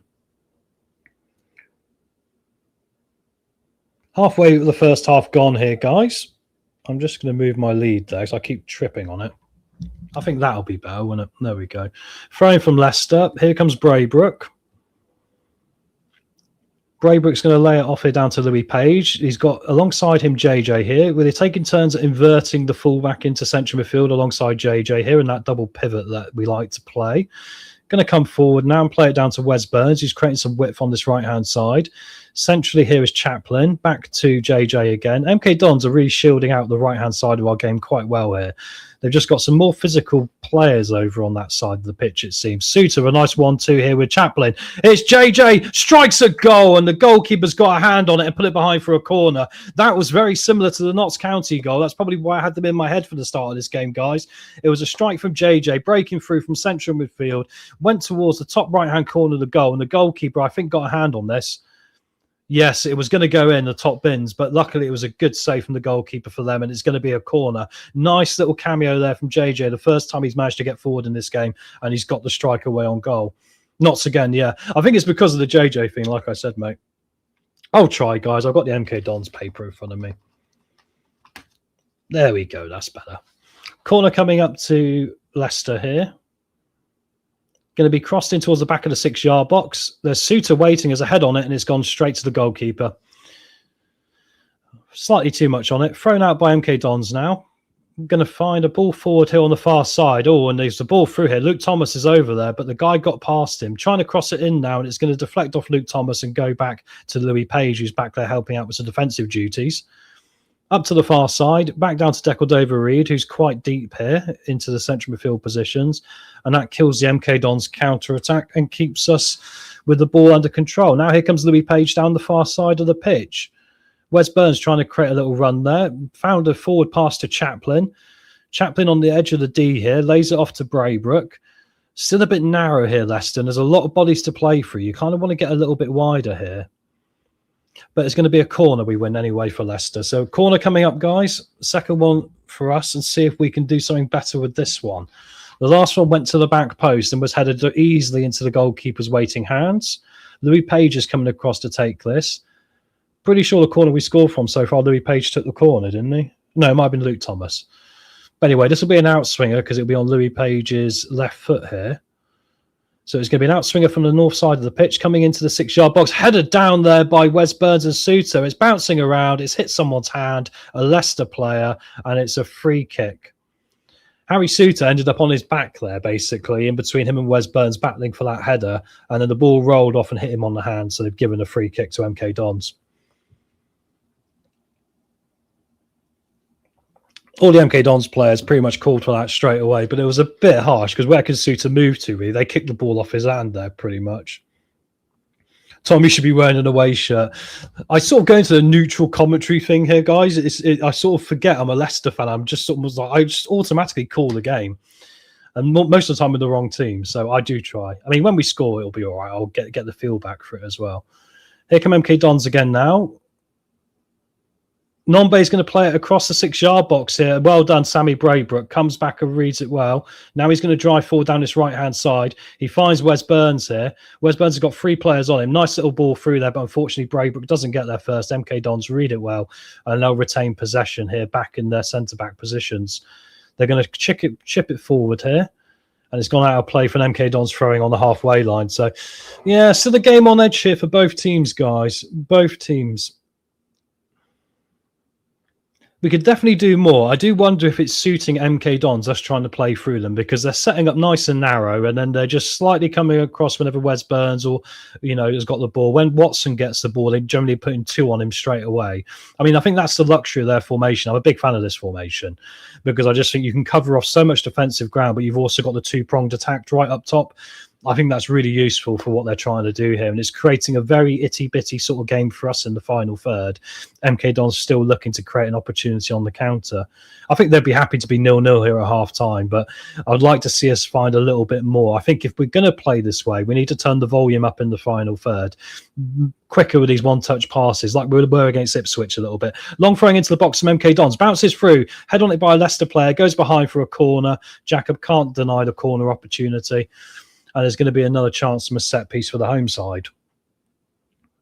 Nearly half an hour gone here. And just, like I say, an even game, guys, really, all in all, an even game. Decordova Reed's marking the near post, which is interesting because he's about 5'0". Page here is trying to match up here with Good. We've got Burns and Page now also trying to target 3 MK Dons centre-backs. So we're creating like a mosh pit at the far side of the 6-yard box here. Looks like they're going to try and run across the goal. Leicester player's pushing him. Comes in towards the back post. Headed on by an MK Dons player back towards the edge of the penalty area. But there was no MK Dons players there. And now here come Leicester on the counter-attack. Braybrook's pass a little bit short there again to Watson. And now MK Dons can retrieve the ball again. But there's a nice overlapping run here from MK Dons on the far-hand side, guys. Wes Burns has switched onto the left here, crossed in, and Jacob reads it well and comes out and collects it. Well done, Jacob. Stopping the opportunity there for a header in the 6-yard box. And now we're going to throw the ball out and start to play out from the back again, guys. Interesting game here, guys. Interesting game. MK Dons getting a little bit more confident here as the minutes pass on. They're sort of finding their feet a little bit more and creating more opportunities. But we try and gently push them back here with the back foot edging their way towards the halfway line. Here's JJ on this right-hand side. Lays it off to Burns and does a little overlap. Burns is pushed off really well. Burns has been marked out of this pretty well by Bramall, their left wing-back. Bramall's done a number on him, and basically they're sort of stopping each other's attacking play and just holding the ball up down there. I think we're better off going down the left-hand side here because the middle's congested. Trying to switch the ball quicker from right to left would be really helpful for us here as we get a throw-in here on the halfway line, which JJ is going to take. And the referee has blown and said we took too long to take the throw-in. It's going to be a throw-in to MK Dons. We've seen one already for corners this season, haven't we? Well, we got given a corner because the other team was taking too long about it. We've now seen the opposite end of that where we were taking too long to take our throw-in, and now MK Dons have got it. What's ridiculous about it was there was no one marking any of the Leicester players. You could just throw it in straight away. The throw-in comes in. It's going to be kicked all the way through to Jacob, and he's going to literally now put his foot on the ball and try and start a new play out from the back here. Lays it off to Souttar. Don't forget, guys, hit that like button. Thank you all very much for being in here today. Appreciate it. 15 minutes to go to half-time, plus any added time. And it's so far still Milton Keynes Dons 0, Leicester City 0. Long ball to the left-hand side from Leicester, and it's going to fall down here to Watson. He's under a bit of pressure, but he does a good job at winning that battle. Has to kick the ball high here, and Braybrook takes it down to Louis Page. The bouncing ball's causing a few problems because MK Dons are really right on you as soon as that happens. So trying to control the ball and get it down here has been quite a difficult thing so far. Wes Burns trying to take on Bramall this time. Can't seem to do it. Has to lay it off short. Well done to Chaplin. Chaplin and Burns linking up very well there, guys. Good movement for Chaplin. Burns plays it into the box, and unfortunately, we couldn't quite get a foot on it there from Watson, and he's going to go all the way through to the goalkeeper of MK Dons for them to kill the ball. They're going to roll it out from the back as well. Interesting, they play out from the back sometimes as well. It's not just all direct football from MK Dons. But they have got options with their formation, like I said. Nice little chase down there from Sammy Braybrook, trying to put a little bit of pressure on the ball. Comes down to JJ again here as we win that possession, which is good. MK Dons, there were two people on Chaplin. They will pick the ball up. Long ball over the top here, trying to exploit Luke Thomas here. But Luke Thomas shrugs his man off, and it goes all the way through to Jacob again. So good job from Luke Thomas reading the game there. Thrown up to the far left-hand side to McFarlane. Both sets of supporters getting a bit louder here now. Sort of the moment of the game, you want to see something burst into life here a little bit. It's been a little bit cautious perhaps so far. Long ball from Louis Page trying to find a run from Chaplin through the last man. Well intercepted by Goody, MK Don's centre-back. But it goes back to where it came from. And now Louis Page is driving forward here. Going to find Watson. Watson's got Braybrook in front of him. He's also got an overlap coming from McFarlane. They find McFarlane. He's got some space. McFarlane just dinks it in forward towards Braybrook there. But once again, the pass slightly overhit, guys. Yeah, I'd agree Thomas is playing well, Craig. I'd agree. I think the left side's playing better than the right side so far. I think the right side is just finding they're hitting a wall when it comes to trying to play through Bramall and Good and, Nelson. I think on the left side with Watson, Braybrook and Thomas and I'm including Thomas next. He's coming out to that side as well. And McFarlane, I think they're showing more success so far, really, in what they're trying to do. Down to Wes Burns again here. Here's Louis Page coming across the central midfield, carrying the ball to the north side of the pitch. Going to play it off to McFarlane again. Watson trying to find a little bit of space. We're going to play it off to Luke Thomas here. I don't think Suter's looked that bad so far, to be fair. Although I would say he's had a lot to do, apart from maybe wrestle one guy to stop him having an opportunity on the edge of the penalty area. Up here to the left-hand side, and Watson trying to step over the ball, takes it past his man. He's going to cross it in towards the 6-yard box, all the way through to Wes Byrne. He can't hit it on the volley. He's going to put it down and pass it across the D here, back to Page. I think those chances, you've got to get a strike on goal better, guys. It was really close to the goal, but there was no real threat coming from an opportunity to shoot there, right? Braybrook plays it into Decordova-Reid. JJ's in there as well in the central midfield, adding more numbers. Braybrook now is going to try and find a ball down here to Suter, who's right outside the penalty area. Is he going to have a shot here? No, he's going to lay it off to Decordova-Reid, who flicks it down to Wes Byrne. Loads of Leicester players in a Wes Byrne's cross is poor, guys. Well, it wasn't. It was high and looping and went over the far side crossbar. So that was disappointing. I think Suter should have had a shot there. He was in a position where he could have struck from literally about 2 yards out of the penalty area, and he laid it off to Decordova-Reid instead, which was quite a silly one. Well said, Nate. I like some of the movement and passing between Chaplin and Burns. Agree with that, bud. Agree with that. Anyway, interesting why he didn't go for that. I don't know why you wouldn't just go for that shot there. And the cross was a little bit rushed there from Wes Burns. There was plenty of players in there as well. You kind of got to get it in the right area there if you're going to do that, right? As I just have a little bit of a freeze going on. No, in my luck, this will be the goal. No, I'm joking. 10 minutes to half-time pretty much, guys. There's still 0-0. Interesting game here we've seen so far. Don't forget, at half-time, we've got Wayne coming on. Hopefully, Clibbo will be in. I'm not sure in the chat, Clibbo. Hopefully, he'll be on so I can grab a break. Otherwise, I'm going to be pulling a massive shift today. We will see what happens with that one. Defender Rosed. Typical, I'm having problems now, guys. Give me a second here. Always the way. Just when you think things are going well.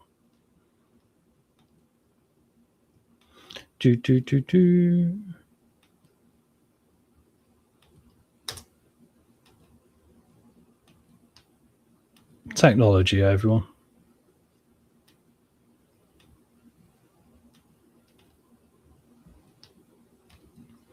I keep seeing the same bit of the game repeated, so I apologise if I'm missing anything, guys. We will be there very shortly.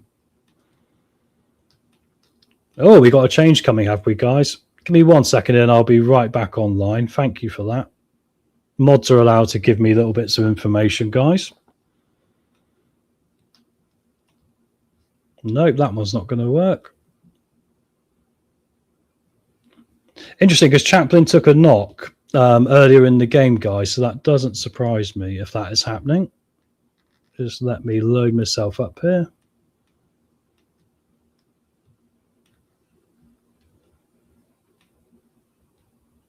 Oh, we might have a blackout, guys. Just what we need. Let's try that one.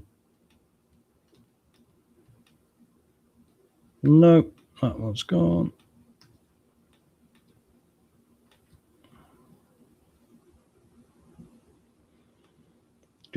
Talk amongst yourself, guys. I've got history on this channel. As soon as this happens, normally there will be a goal, guaranteed. But we shall see. Hopefully that hasn't happened. But it's normally the way it goes. If Chaplin's come off a Bristich, that is probably the right move to make here, guys. Paul,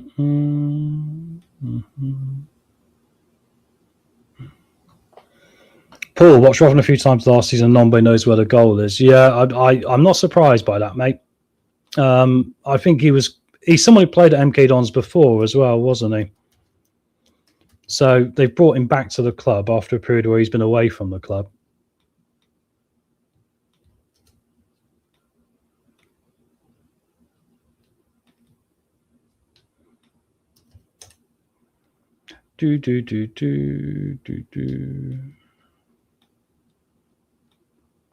Just update some scores. Swansea are winning at Derby in the Championship. Wolves are winning 2-1 against Stoke.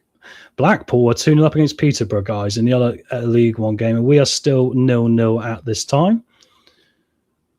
Yeah, so Bristich has replaced Connor Chaplin because of an injury. Thank you very much for the update there, Nate. Much appreciated.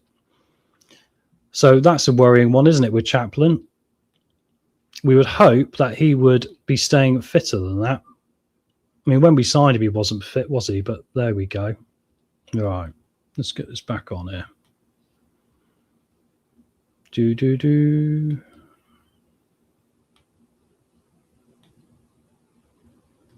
No luck there.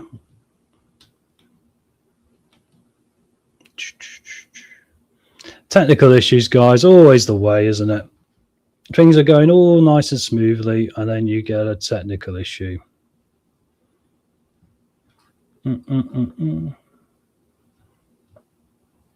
I guess that means then that we are going to see Bobby Decordova-Reid drop into a 10 role here, guys, and it means that we're going to see Bristich go up top. As Ryan Wintle has a shot from the centre of the box there, and luckily for us, we are still at 0-0 here, guys. My internet's just going really slowly. I don't know what's gone on. We had a load of rain here today, and when it rains down here, it can really throw things off, which is not helpful. But I'll do my best at keeping you all informed. Chris is sadly having a day away today because he's got a load of life admin he's having to deal with, which is a shame.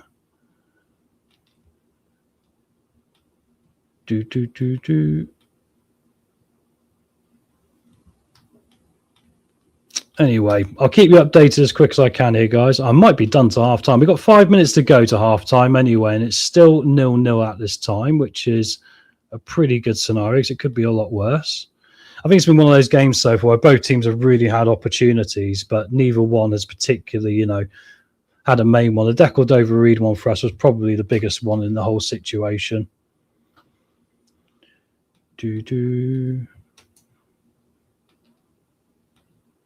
My internet's just running so slowly. Anytime I load anything up, guys, it is not working. Hopefully I won't lose you in a minute. That'll be the end of everything, wouldn't it? Yeah, so I've clicked on that and nothing's having it.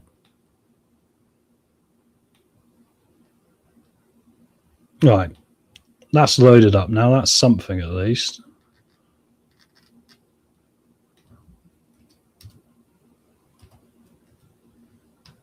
Nope, that one's not working. Hopefully that's what Burns at half time. He's been a little bit crowded out in this game, hasn't he? I'd definitely say he's not had much ability really to get anything done, has he?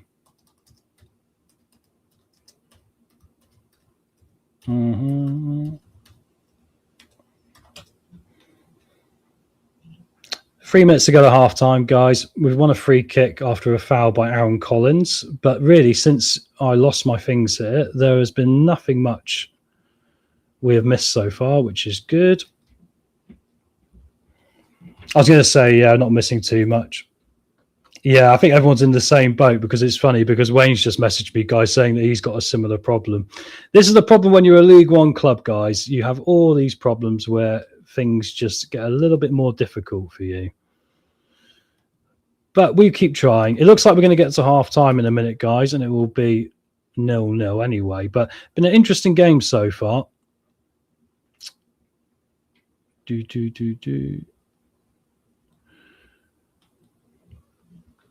Appreciate that, Paul. Appreciate that. Let me just check what the score is here in a minute. Yeah, so still 0-0. Still not a lot going here. I was worried about this for the watch-alongs this year, the fact that we could end up in a position, especially with the Saturday games, where you might not be able to see too much what's going on, right?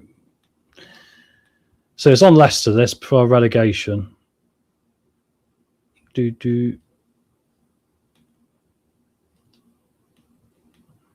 least my internet's running quicker now, because for some reason it was really running slow before, which is not helpful when you're trying to do all this. 2 minutes to go to half time, still 0-0, guys.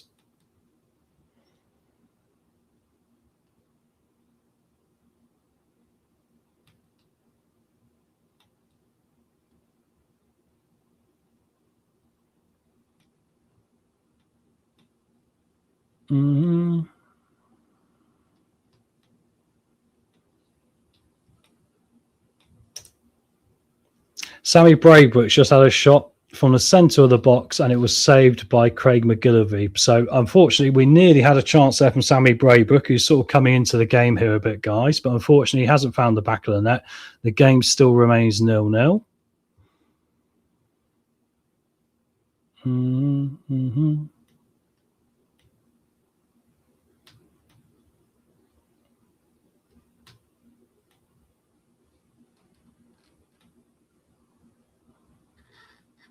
I think we'll have to get through the half time and just have another go at trying to sort this out.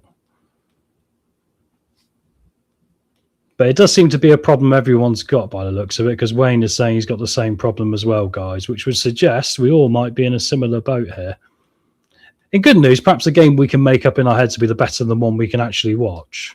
I mean, that's the good news about this. It is Leicester after all. 1 minute to go to half time, still 0-0. Corner for Leicester. Watson with an opportunity. We just missed there. Right-footed shot from the left side of the box. And it was saved again by the goalkeeper. But once again, our left-hand side, probably looking the most productive so far, guys, in this team, which is what you want.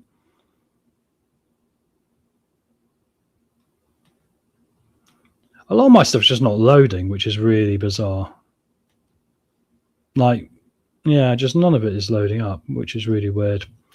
See how much added time there is in a minute here, guys, as well.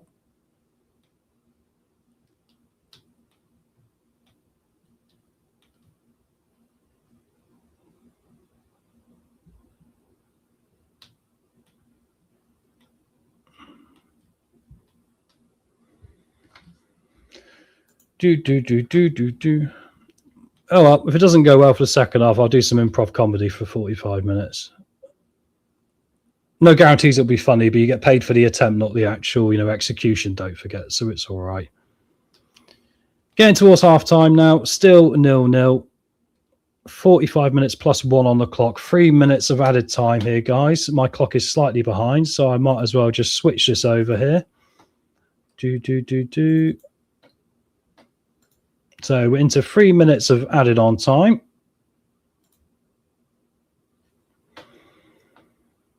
Yeah, but sometimes the comedy is because it's unfunny. That would probably be me, mate, right now. I think for Leicester, it's got to the point where it's not particularly funny anymore, is it? It's just quite tragic, unfortunately. Looks like we're going to take this to 0-0 into half time, guys. We're into the second minute of added on time here. And then we'll do some emergency work behind the scenes.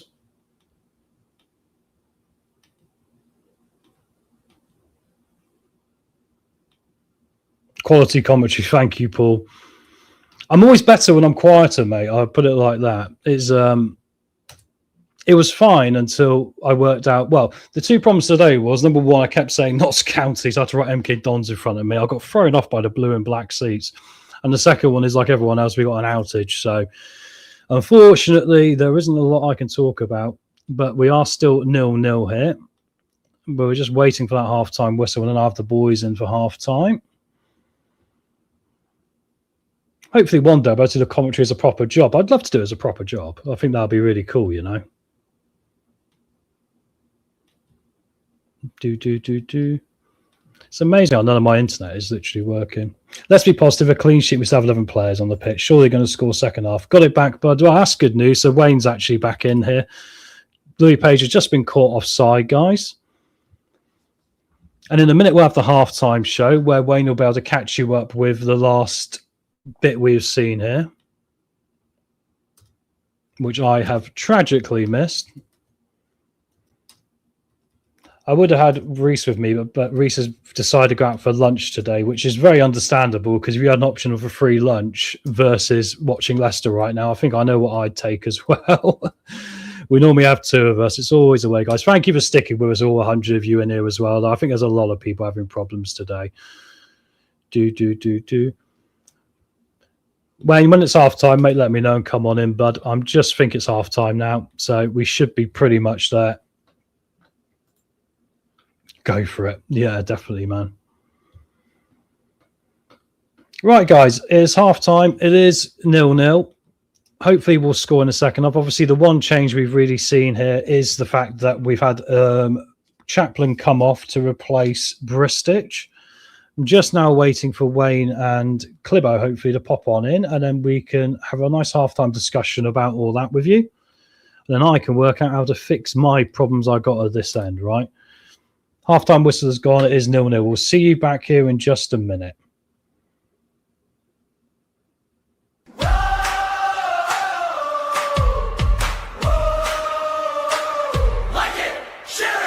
Subscribe today, hit that bell and join the team.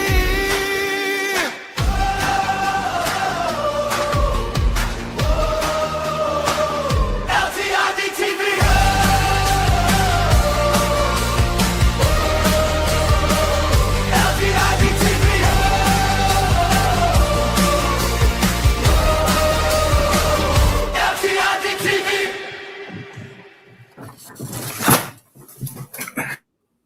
Tom, how you doing, mate? I'm all right, mate. I'm glad you got to see what was going on at the end there. I think a lot of us are. I hear you, Tom.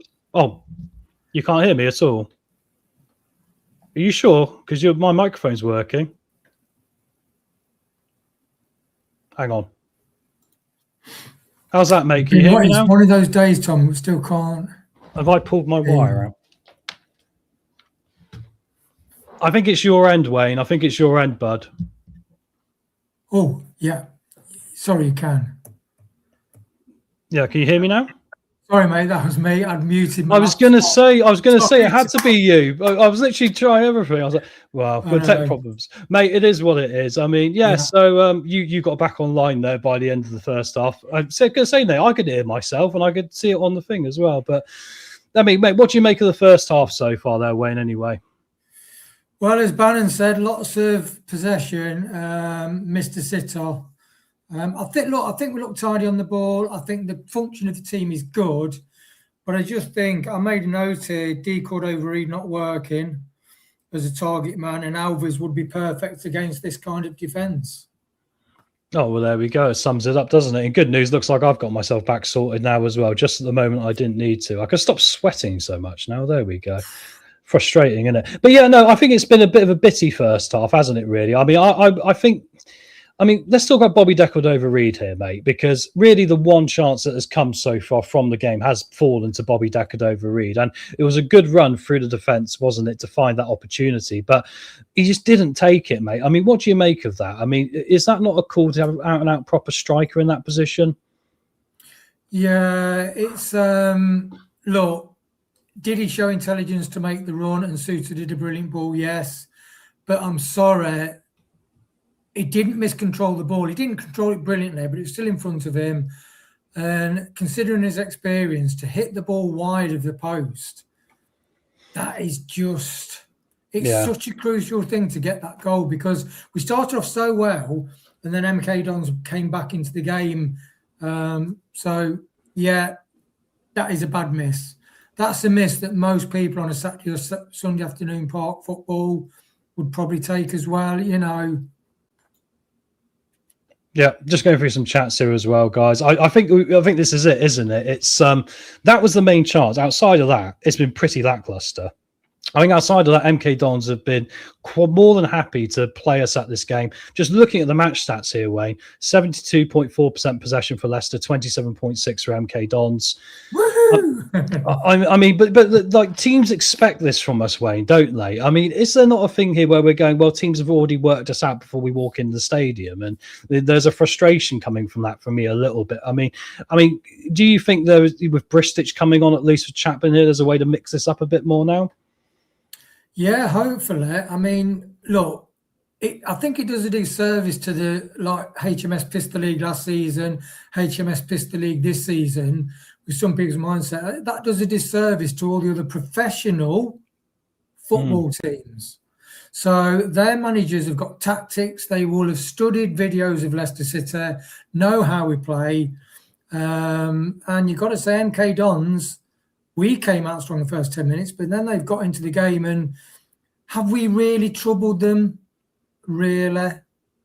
Yeah, well, this is it, isn't it? I mean, comment from Reset. I don't know where Clipper is, mate. I invited him on halftime, but I'm guessing he hasn't been able to see the game, so he's not come in. But Burns is really slowing the play down. I would say I think the left-hand side's looked a lot more productive than the right way. You know, would you change something up on the right-hand side for this second half? Yeah, look, I get that Burns and Chaplin have a good connection, but I just think it's like that. I'd love a Riley Carr on that right. I'd love a Riley Carr or something.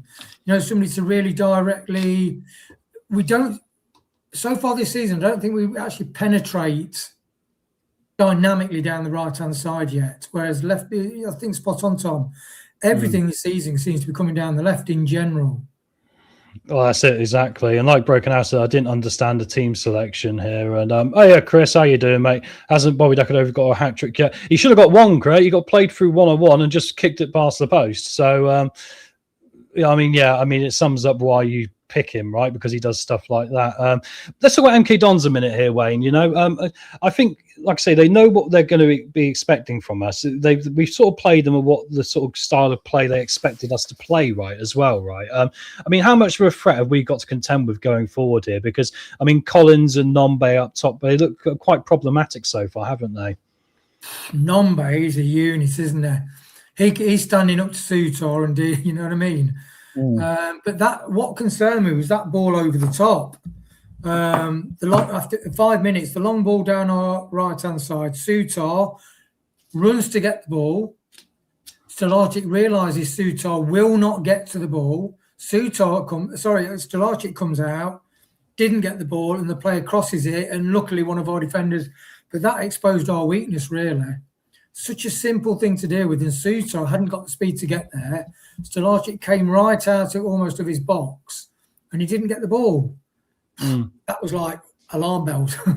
Well, exactly. I mean, that's a good point in this, because like Russell Martin talked about this in the week. He talked about how, you know, it's a slow build what he's trying to do here. It doesn't take, you know, it's not a thing that's going to overnight become a really good winning formula. But I mean, I look at this game and I go, I don't think we're better than what we were against Ipswich. I think we're kind of worse, you know, and I kind of think there's a few glaring problems that we have known in this team now going back 3 or 4 weeks, but none of them are really being addressed. Am I being harsh there, Wayne, or is that probably a true statement of where we are? Well, I do think whenever teams get the ball and they do hit, I mean, they progress the ball really well through. Once our attack breaks down, they're getting forward quite quickly and quite penetrating, really. And they're and that's a general thing that teams can do against us.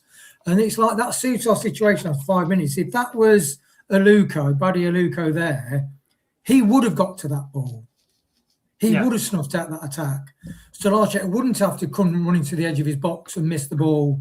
And if their player had he did really well, the player, but he just didn't find his own player because he was trying to set somebody up to have a shot with Stellacic out the goal, and that's Bade Luca, and that's down to selection. And I really hope Sutar doesn't feature going forward. Interesting though. With that being said, though, there hasn't been any calamities at the back from the team so far, and I was a bit concerned about this when they got 2 up top, right, as well. So, is that a positive in this? The fact that, look, I don't think Suter would be our first choice, but Luke Thomas has probably looked pretty much, similar to what he did last time out against Ipswich, Wayne. Yeah, pulling a really good interception. Actually, they broke down the right, and they got an overlap, and they really used the ball well. And the guy faced up to McFarlane, and he hit the ball low, and Thomas was the first one to get there. So that was a really good interception, stop the player getting on the shot. So I think he's had a good game, Luke Thomas.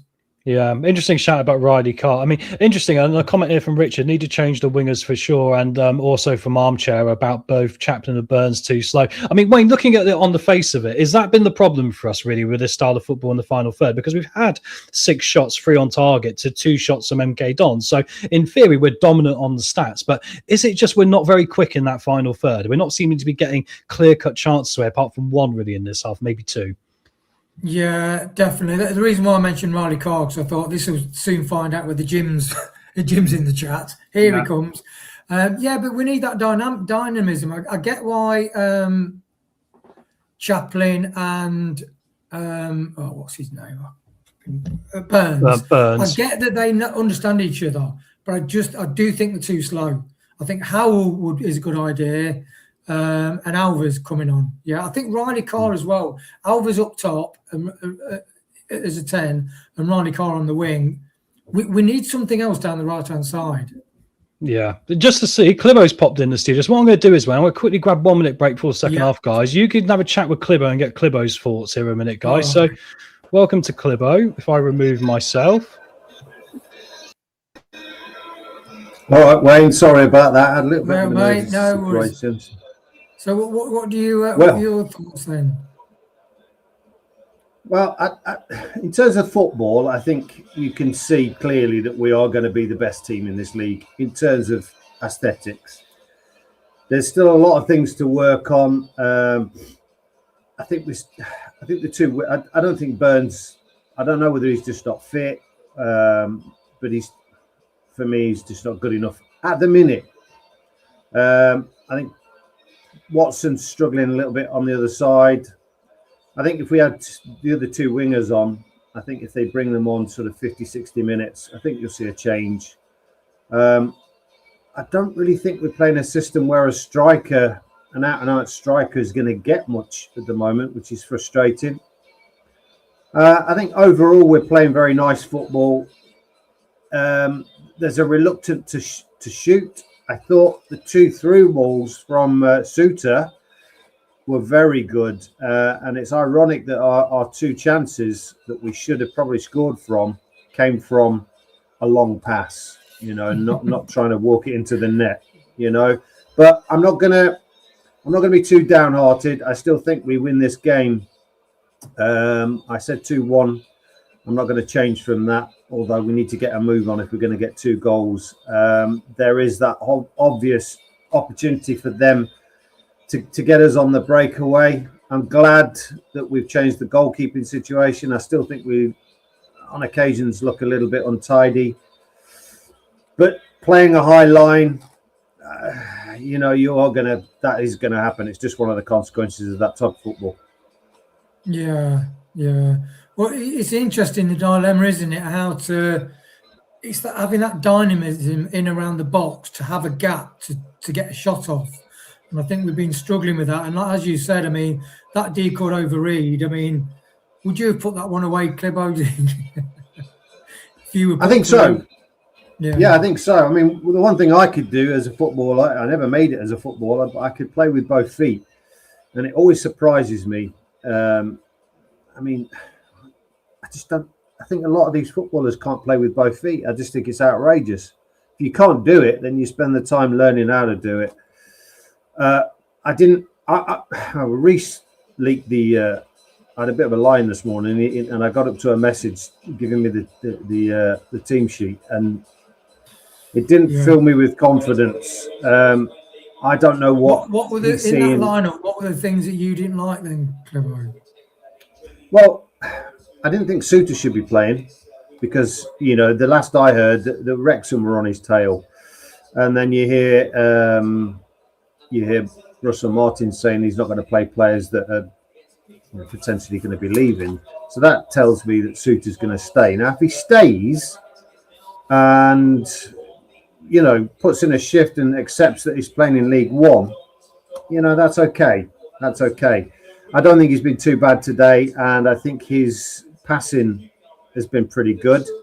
It just worries me when I see him in the other end of the pitch in the final third. It does worry me because of the breakaway and the counter.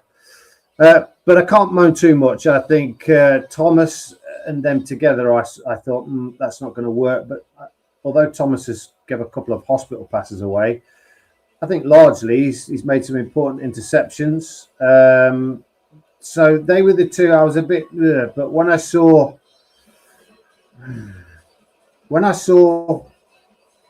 well, let me just turn off my, because I'm too loud apparently. I'm just turning that down. There you go. Sorry, Tom. Yeah, when I saw Deca read up top, it gave me nightmares, to be honest with you. And I'm not going to hate on the guy, but he's just not good enough. Clearly, he's not good enough. He's had about 3 or 4 opportunities and been put through in the time that he's played. Yeah. He's not put one of them away. So his conversion rate is pretty poor, which is ironic, really, because last season I was talking to Reese about this and said he's probably the best finisher at the club at the time because he was, so we know he can. We know he can. But for whatever reason, I don't know whether his confidence is shot or what. But I was glad to see that our striker come on. And let's hope he can bag his first goal, which I predicted. And I also believe Tom did as well. Let's hope so, yeah. So what would you do anything with it? When would you bring the subs on then? Half time. Yeah. I wouldn't mess about because, the longer this game goes on and the longer we give them confidence, the more opportunity they have for that breakaway. And I don't want to see that because we're chasing a game with, 20 minutes to go and they just low blockers. We're struggling to break that down still. I think that will come eventually, depending on what players that come in during the next week or so. But I think at the minute we're still on a very steep learning curve. But I do like what I see. But there were times in that where I was kind of a bit bored. There wasn't any time in that match where my heart got racing, except for the through ball from Suter for Bobby. But I was. Do you think anybody's making? Sorry, mate. Do you think anybody's making the ones? Because Braybrook wants to play those passes through, and he's tried it sometimes, but it's almost like he needs somebody with intelligence in the box, which I expect Bobby to do. But I agree with you, Clib. I think we've looked after the ball. It's been tidy. It's been nice. It's looked organised. But having that dynamic energy and skill level to unpick defences, you've either got to hit on the break, overload like JJ coming down the wing past to disrupt things, or you've got to have very quick people who can play in tight spaces. And that, to me, is Alves. Yeah, I think that's it, mate. That's it. Well, it's about to get underway here, second half, guys. Cheers for jumping in there, Clibber. Allow me to go and sort something out desperately, mate. So appreciate that, bud. Been one of those days, isn't it, mate? Yeah, we'll see you back at full time, Clibbo. And Wayne, thank you very much for that as well, bud. And let's hope that us watching the game will continue this second half because we got a little bit lost at the end of the first one there. So thank you all for sticking with us here, and we will see you after this just for the second half.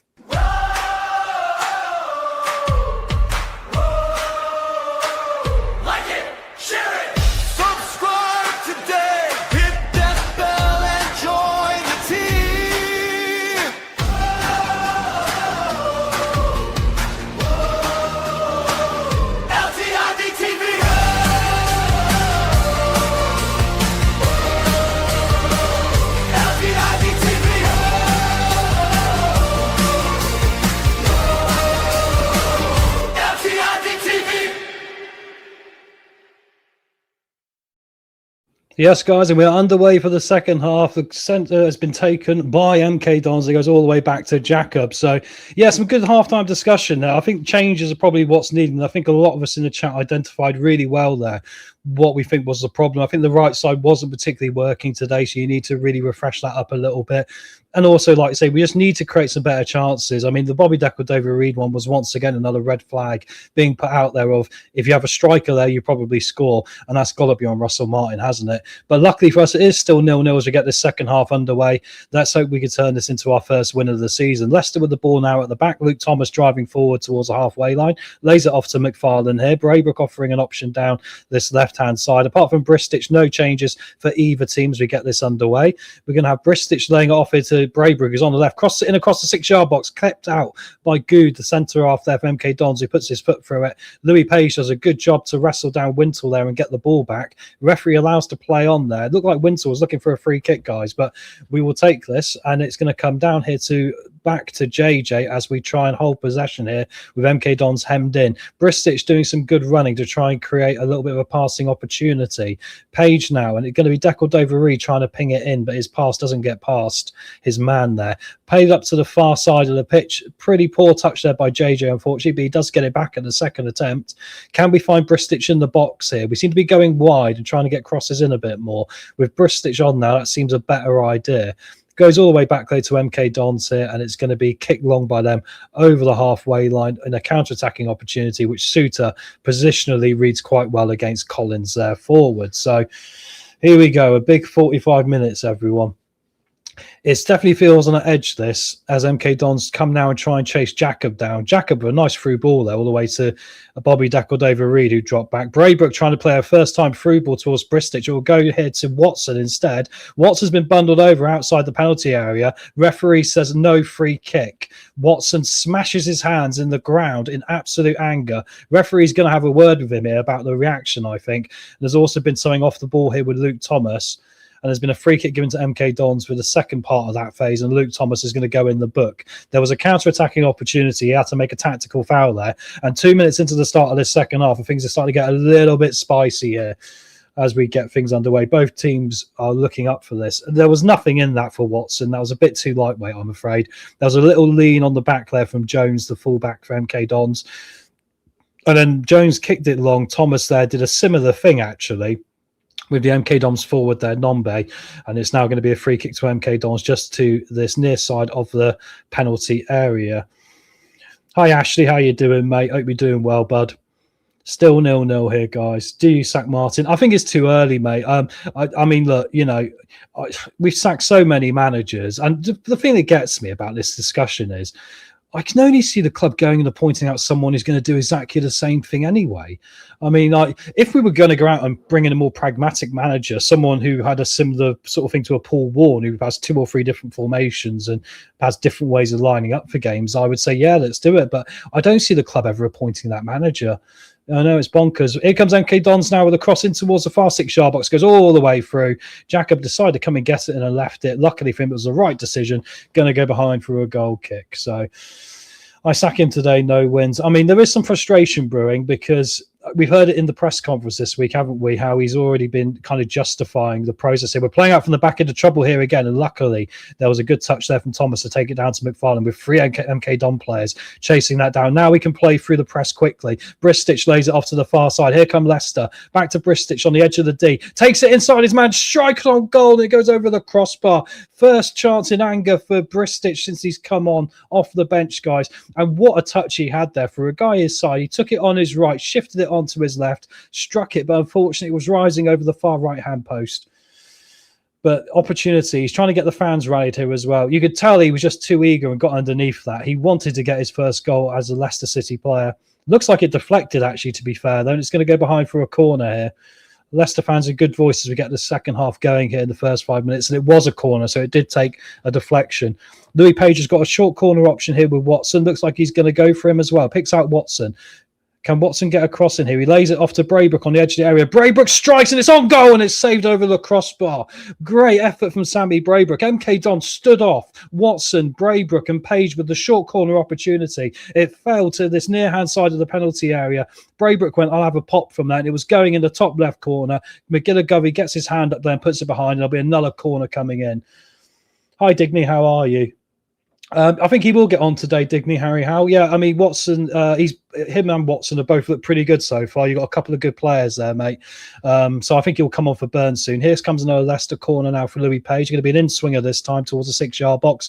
In comes the goalkeeper, gets 2 fists on it. JJ across from distance, unfortunately scuffs his shot and it goes past the right-hand post. Couple of big chances there for Leicester to start the second half.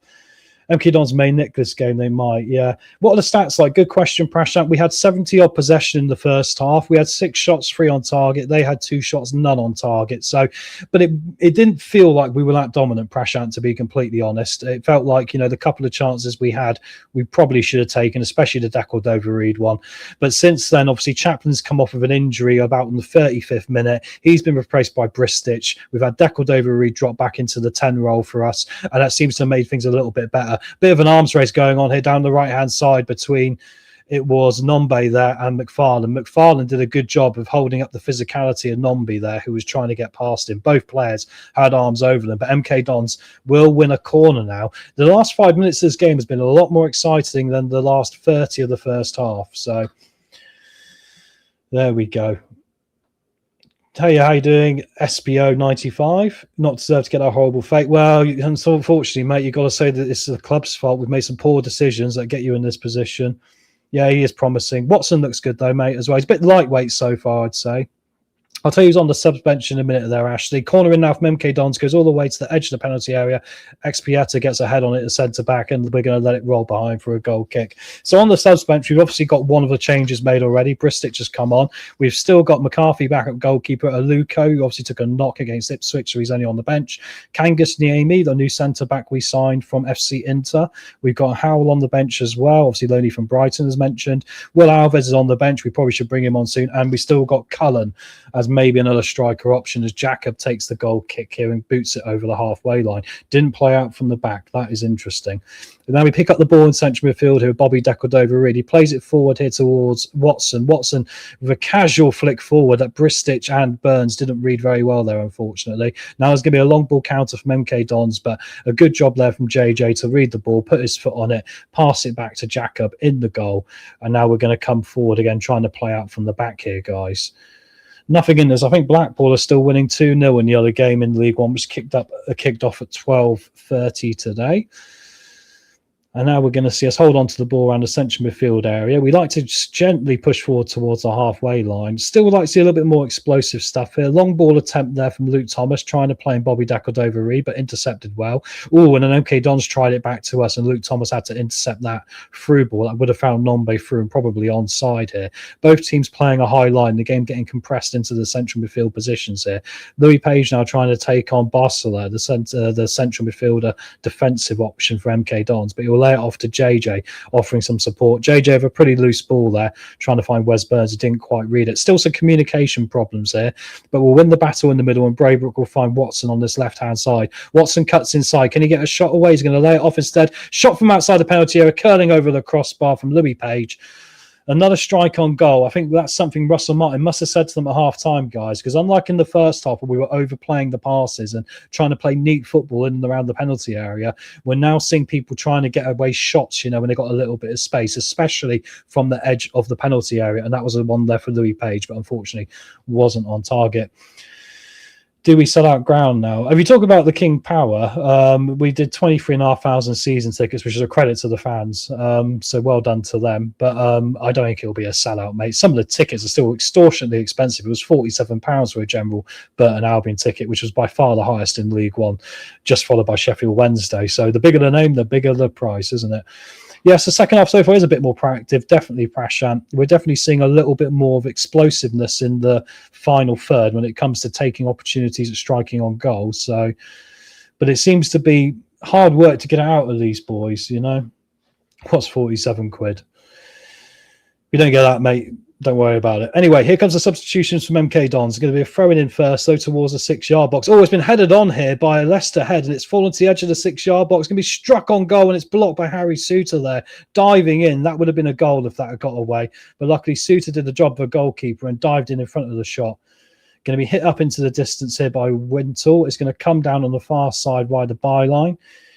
Going to be kept in play by MK Dons here. They've still got their subs warming up, crossed in deep. It's been overhit. It's gone out of play for a Leicester goal kick, but a warning shot there from MK Dons of what they can do when they get an opportunity. Let's see what the subs are going to be here then for them. Just seeing the ball go up now. No Leicester players over there, but Russell Martin barking out some instructions.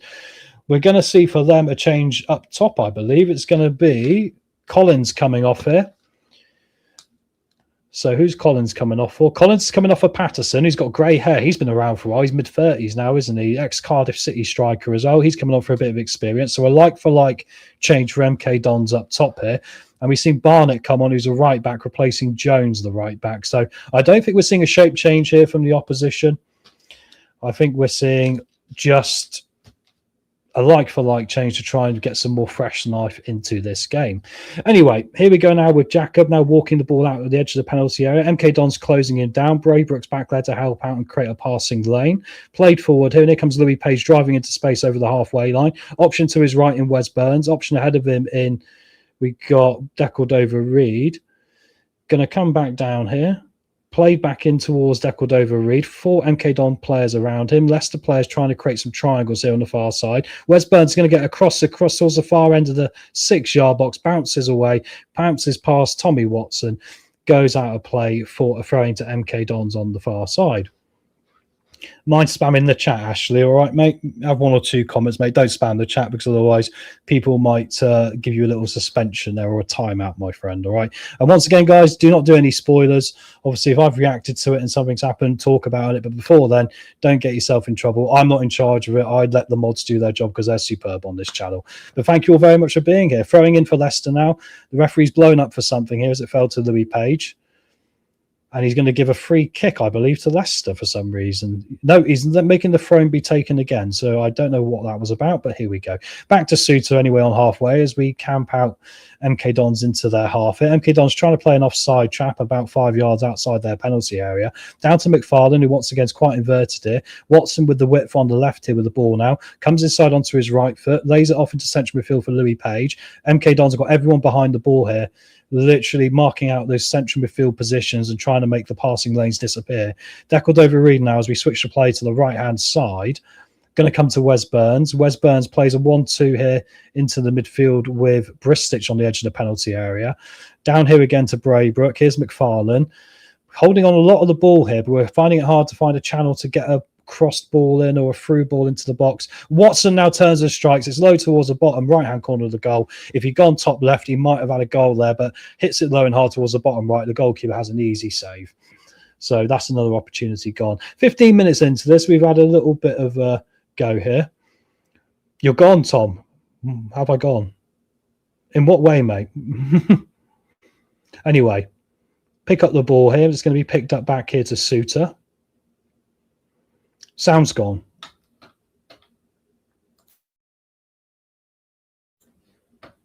Hopefully that's working, guys. Can you hear me? Can you give me a shout out? Is that working?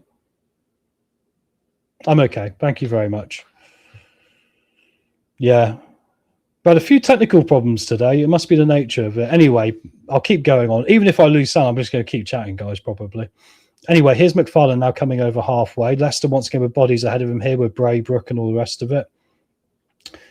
Tom, do you feel like we're building on the performance from Tuesday? Not really, mate. I would say it's probably a little bit less in energy than what we had the other day as well. So that's a bit concerning. But once again, we just look a little bit rough around the edges for me in the final third. Just a little bit of communication where we're trying to make through balls happen. And it's not quite panning out as well and all the rest of it. Excuse me here.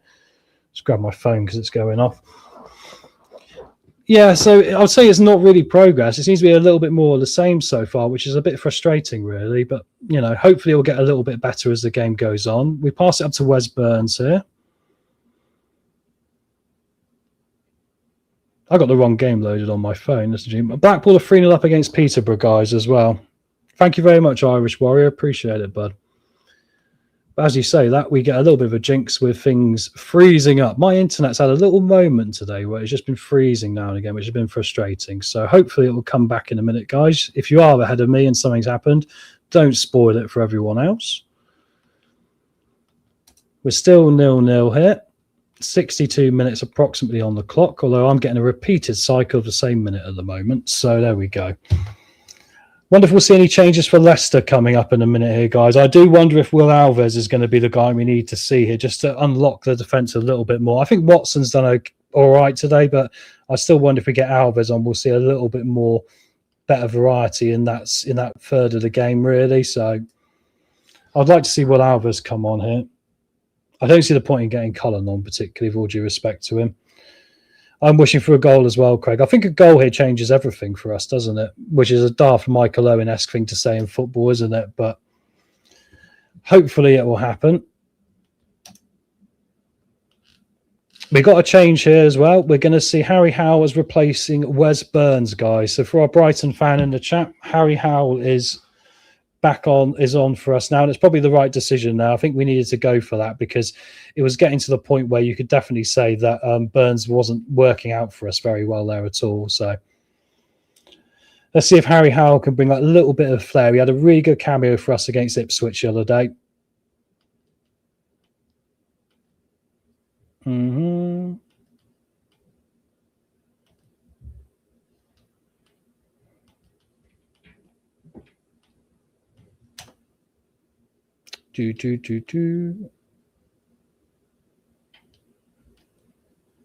Long ball forward from MK Don, so it's going to go out of play on this far hand side. So the game's got a little bit scrappy here, guys, again. A lot of overhit passes and stuff of that nature today. We had a good phase there for the first 15 minutes of that, where it literally looked like things were getting better, but unfortunately it hasn't really pushed on from there. McFarlane's going to take this throw in for Leicester now. If we win, I'll enjoy my Sunday lunch. Let's hope so, mate. We're giving the ball away there from the throwing, and here come a bit of oppressive MK Dons. It's going to be Callum Patterson, but we've done well there to get it back to Jacob, and Suter will play it up here to the far-hand side to JJ. Back to Suter. Suter does a nice little Cruyff turn there on one of their forwards. That always terrifies me half to death when he does something like that. But we seem to have got away with it on that one. Just double checking we haven't missed any changes here yet, guys, as well, as we're trying to play out from the back yet again. And apart from Bristich and Howell, that's the only two changes so far. Howell could be a good decision for us here, though. Let's see what he does. And hopefully, we know his energy he's going to bring. Thank you very much, Dignity. I really appreciate that, bud. Going to be a ball inside here from Watson. Going to find Braybrook. Once again, MK Dons are camped out in those central midfield places. They're happy to give us the width on the right side. Howell's doing some step overs here, guys. Oh, and he tried to step over about 20 times, and unfortunately, the MK Dons defender there, Ekpieta's got his foot on it and put it out for a throwing on the far side to Leicester. But Harry Howell likes a bit of the Lionel Messi, doesn't he? Every time he gets the ball and comes forward, there's about 2 or 3 step overs there, guys.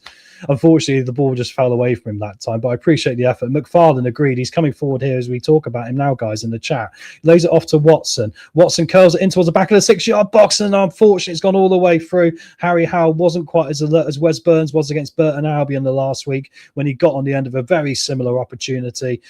And it's going to go out for a goal kick. So still MK Dons 0, Leicester City 0. I'd say in the second half, you've definitely seen a push going on for us to try and find that breakthrough here. But my God, we're making it look hard work. We really are, honestly. Lachlan, good comment. I hope Alves comes on, maybe Aluko and or Kangashnemi for defensive reinforcement, because Thomas and the fullbacks have been running quite a quick. Yeah, they have, really. It's a lot of huff and a lot of puff, this formation and style of football we play under Russell Martin, isn't it? And to do all that and get to 0-0 is quite disturbing, really. Here comes a cross now from MK Dons. It's going to deflect off McFarlane and go behind for a corner. And this is a scary thing here because it's on the edge, this game. And now MK Dons have got this corner opportunity about to come in. And you think we might have needed to have taken one of those chances by now, right? If we'd taken one of them, I think then the pressure's a little bit reduced for us. But if MK Dons score now from one of these chances after just keeping themselves in the game and dealing with our forward play for, 65 minutes so far, I think that's really problematic for us. I'm not sure we can deal with the pressure having to come from behind to win a football match. About to see this corner coming in now, guys. Going to be an in-swinger here towards the 6-yard box. Jacob's back on his line. It doesn't make as far as the 6-yard box. Been headed clear there. And now it's going to come out and come all the way back down to the original corner taker, Bramall, who is offside. And Harry Howell did some good stuff there. So it's going to go back to Jacob to take a a free kick. That's the linesman who gave Cordova-Reid onside, but he missed basically an open goal in the first half. So there we go. Going to play across the back line. They're going to come up to Harry Souttar. I think Souttar's done all right today, to be fair. I think we were questioning his inclusion. I think you could certainly say if Aluko was playing there, we'd have a more dynamic element to our game. If you think as well, the back line's been pushed up onto the edge of the penalty area at times, maybe having Aluko there is a bit more of a versatile option. Good ball through from Harry Souttar saying that, though. Bristol's just gone down there and done a little bit of a duel on the edge of the penalty area. He gets back up and holds the ball, and there's Braybrook through a crowd, and it's going to be shot. No, sorry, it's Howell, I apologise, and deflects and goes behind for another Leicester corner here. That's twice now in the first 5 minutes since Harry Howell's come on. He's really getting involved here. So that's encouraging stuff for us. It does deflect behind. But Bristol's done all right there. I mean, he went down into a 50-50, but he managed to pick himself back up and get back into the duel for that ball and pick up the second ball off the MK Dons defender there, which was Nelson. Louis Page now will probably go down to take this corner. Will there be a short option again with Watson, or will we go for an outswinger into the 6-yard box? There seems to be a mixture of the two. The short corner was quite effective last time. We go into the penalty area, flicked on at the nearby MK Dons. Going to come to Jaden Joseph, who strikes it from distance, deflects off an MK Dons player over the crossbar. Another opportunity from a corner for Leicester. Come on, Leicester. Come on. Just want to see someone get ahead on this, like Harry Souttar, to put it in the back of the net. You can see Russell Martin making some tactical decisions on the sideline there. I'm not sure we're going to see any changes yet. Louis Page comes across to take this corner on the opposite side of the pitch. It will be an in-swinger this time as averted to an outswinger. There is a short option as well in Howell again. He's going to go into the penalty area with it all the way back to the far end. McFarlane nearly got there, and it took Good, the MK Dons defender, to get ahead on it and put it towards the other corner flag. MK Dons kick it into touch for a Leicester throwing just to the edge of the penalty area here on the near hand side. But once again, looking quite dangerous, some of these corners as well. Even the short one looked more dangerous than the ones into the box for me, but that one went all the way through and nearly found McFarlane at the back post. He's now going to take the throw and throw it directly into the penalty area there. Bit of shrugging around on Bristich there to push him out of the penalty area, and we'll give the ball up. Long ball counter perhaps here, and then Leicester giving the ball away. JJ didn't quite get his head on it. 3 NK Don players up here with the 3 Leicester centre-backs. Bit of a mosh pit emerging with the ball bouncing around everywhere, and MK Dons are going to take control of the ball back in their defence now and try and ping it over for an offside. Yeah, and I think it's gone all the way through to the goalkeeper there. Patterson actually checked his run there because he got ahead of Souttar from Wintle's longer range pass, but he would have been offside. I think we might seek a 1-0 win today. Craig, do you know what? I can see that maybe, mate. Yeah, I think you're not a bad shout there. It feels like the sort of game where one goal might win it, especially with the minutes ticking along here. Through ball from Leicester up to body Cordova-Reid on the right-hand side. Here comes Howell again, using his arm to push off the guy who's twice the size of him there, and he wins a free kick. Harry Howell is half the size of Bramall there, and Bramall was trying to push him, and Howell just palmed him off with his arm and just kept him at arm's length. And to be fair, he didn't go down, and the referee eventually went, nope, you're having a free kick for that because he keeps dragging your shirt. Well done to Harry Howell. Good job from him here. Still a very young chap we got on loan from Brighton. MK Don's setting up a wall here as we have a little conference between Howell, Cordova-Reid and Braybrook.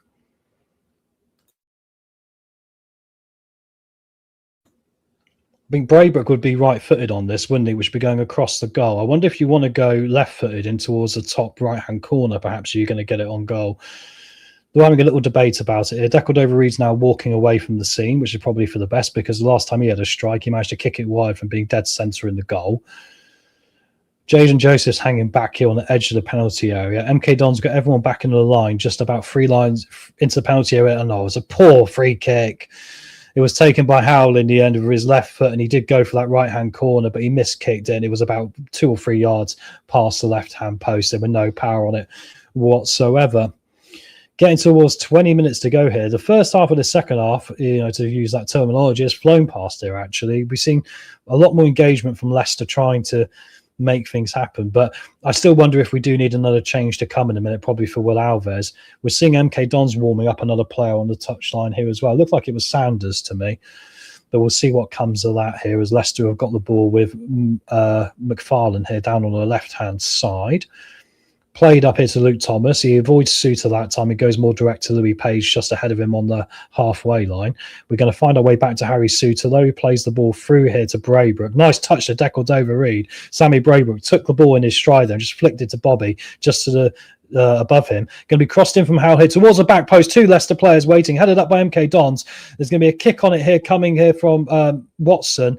And unfortunately, MK Dons have managed to get that one away. There was an opportunity there with 2 Leicester players at the back post. McFarlane's found the ball now in a bit of space on the left. Braybrook, he's got to try and switch this, surely. He does, up to the right-hand side to Howe. We've got players in the box. Howe's going to try and take his man on. JJ just in front of him. Howe's going to cross it in really well towards the back post. Oh, and there's an opportunity at the back post, but the cross was slightly overhit. Not much in it, a couple of inches, and it's going to go out for a goal kick. But was there a little bit of a debate of a hand in here as well? Because there was a hand up as there was a kick from MK Dons' Barcia there as he went to match up for the ball on the second one. Yeah, and it was Watson coming at the back post. No, it didn't hit his hand. It's just the way he had his hand in the air there that made it look like it was possible. Here comes the next MK Dons change then, guys. And it's going to be Wiles off the central midfielder. And he's going to be replaced here by another central midfielder in Gilby. So like for like change again from MK Dons. They're quite happy with how this one is going. Well said, Nate. Sure would like to see Alves come on. I'm not seeing any action down on the Leicester bench at the moment, which is a little bit concerning. We would like to see that with 20 minutes to go. We don't want to leave it too late, do we, here, as the ball goes all the way back to Jacob. JJ is going to play it back to Jacob here again now. Once again, MK Dons have still got the 2 players up top. Now it's Patterson and Nombe. They're not pressing as much as they were in the first half. I wonder if they're starting to get a little bit tired here. Bristich with a nice flick on ball there towards Bobby Decordova-Reid. But it's been played back here towards the goalkeeper, and Bristich nearly got on the end of it, guys. Bobby Decordova-Reid didn't win his duel there with Nelson, but Nelson played it back towards McGillivray in the goal for MK Dons, and Bristich was on him like a rash and only was about a yard behind getting there first. Been a bit like that today. We had Jacob had a similar thing in the first half where it was played back to him and there was an opportunity for MK Dons to get onto him and win the ball as well. So there might be a goalkeeper mistake in. There's 20 minutes to go. Here comes Watson driving into towards central midfield. Page lays it off to Braybrook. Once again, congested. 3 bodies around him. JJ up towards his right-hand side. Howe's done a great job of letting the ball do the work. Takes it past the man. Crosses it in the 6-yard box. Bristich trying to get a head on it. It bounces down. MK Dons have got bodies there. Struck from McFarlane off an MK Dons player.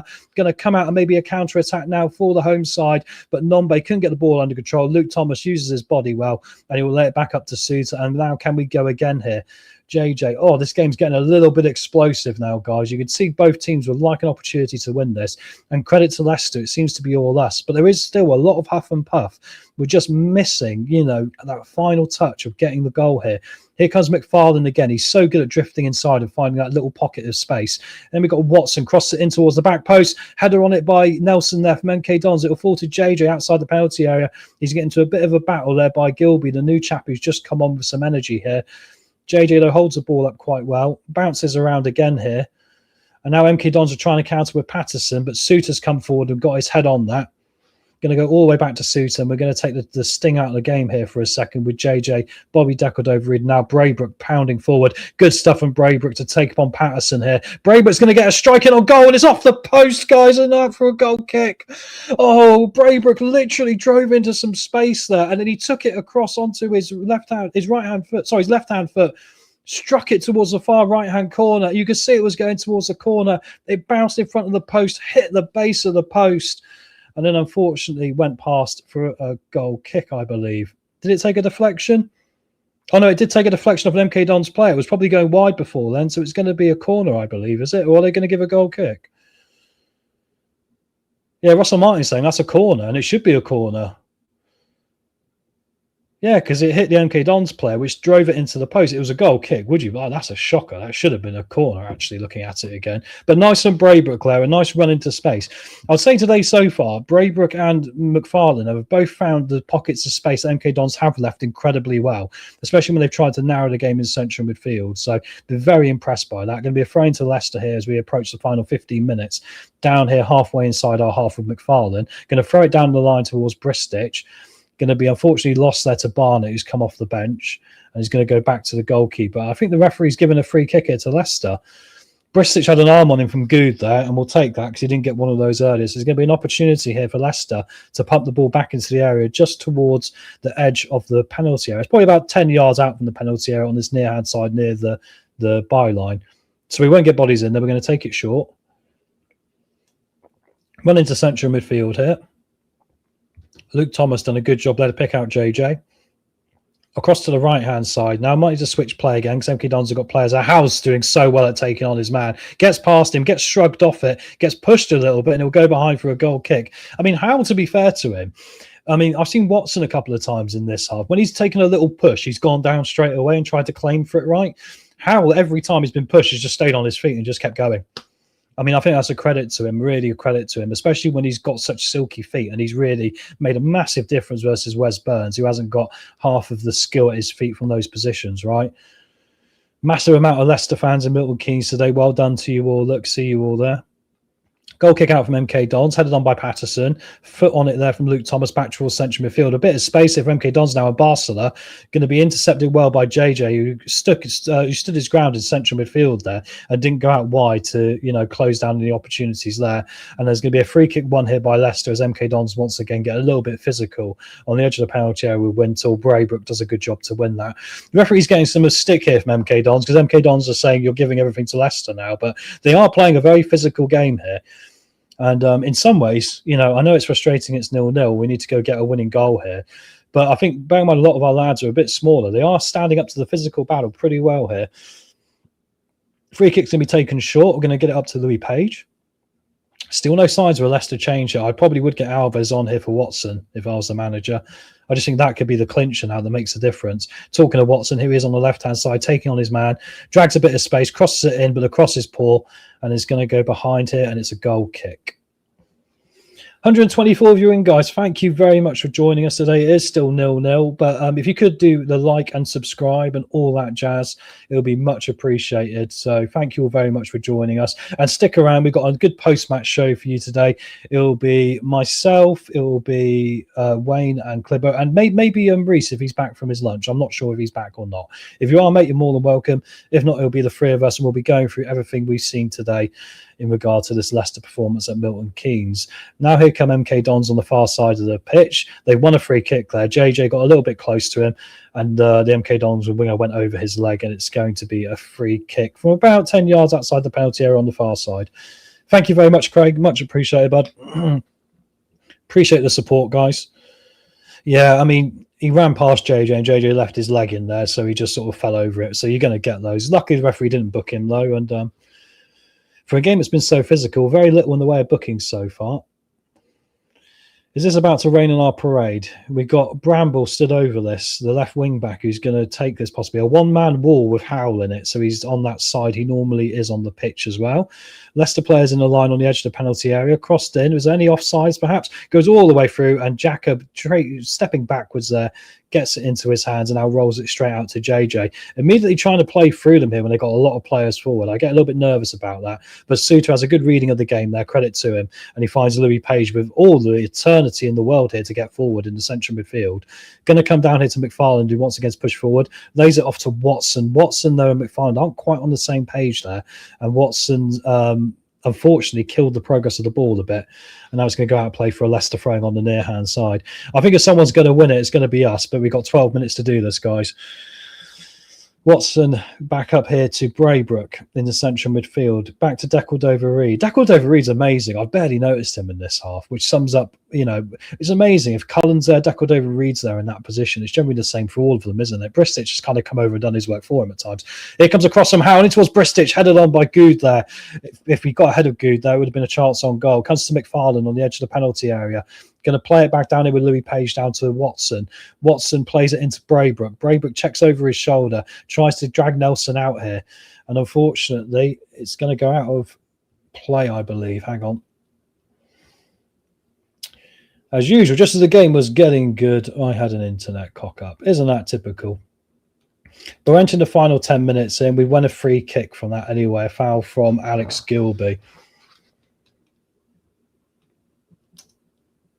Going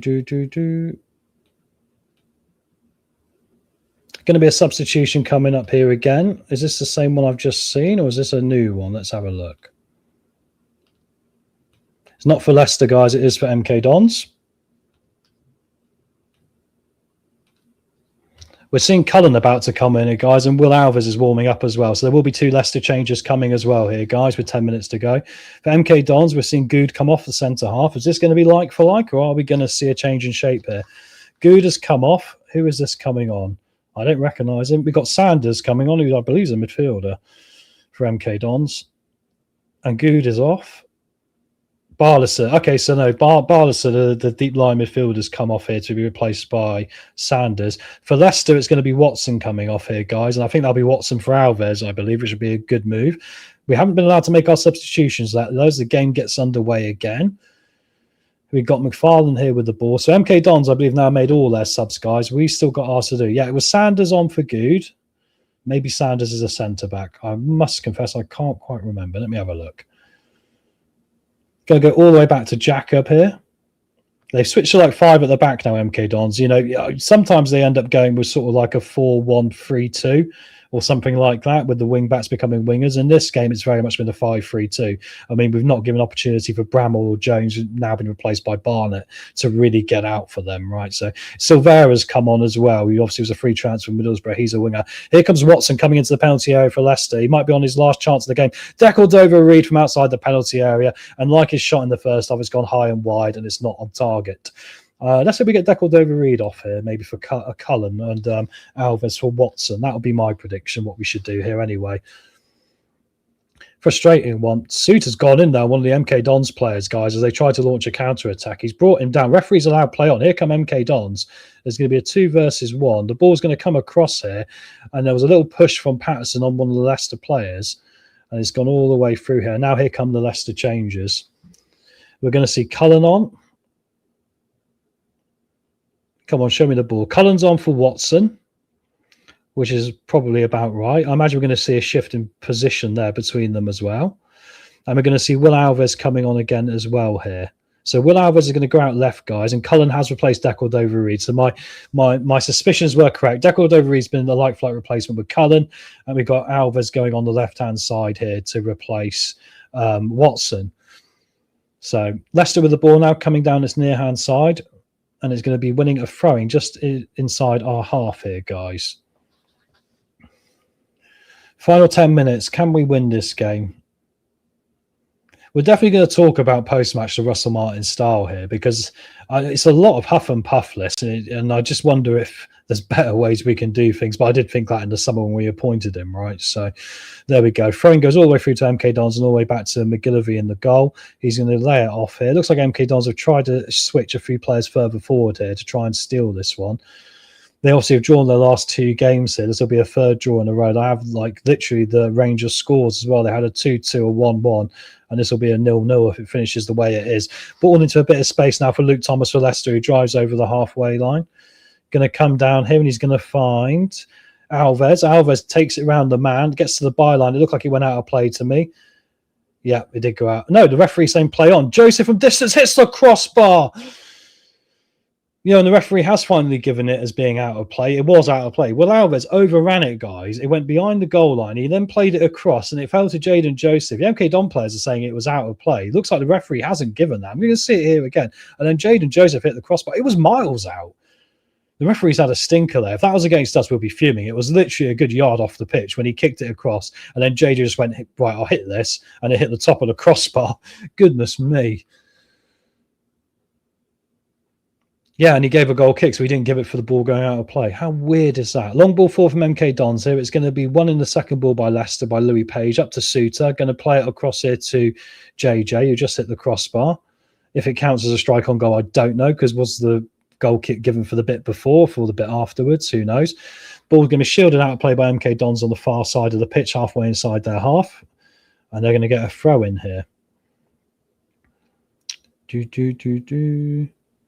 come MK Dons, throwing it down the far line of the pitch over the halfway line. Going to be won there by JJ. Flicked on by Wintle. Going to come back to JJ again here on the halfway line.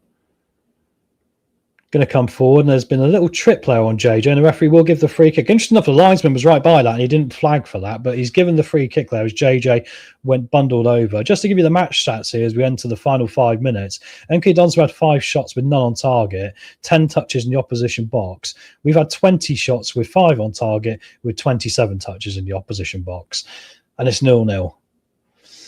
Does make you wonder a little bit, doesn't it, about the team selection perhaps we started the game with. But like I said, we will talk about this very shortly in the post-match, and thank you all for being here for it.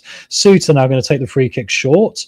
Going to edge forward with the ball here, looking for a run from Cullen. Cullen wasn't picked out. Going to lay it off to JJ. Ball comes through to Cullen here in a bit of space. Cross it across goal. It's over the head of Will Alves, and he's going to go out of play here, I believe, for a goal kick. Or a throwing on the far side of the pitch anyway. But that was a good bit of play from Cullen there coming off the bench. He found a bit of space in that little channel on the edge of the penalty area at the top end of the pitch. Got it across the 6-yard box, and Will Alves, unfortunately, it was just over his head there. Otherwise, we would have had a golden opportunity to put it in the back of the net. Going to see if that's a goal kick or not. No, it was a throwing, and it's been thrown in, and Leicester won the ball back here on the halfway line.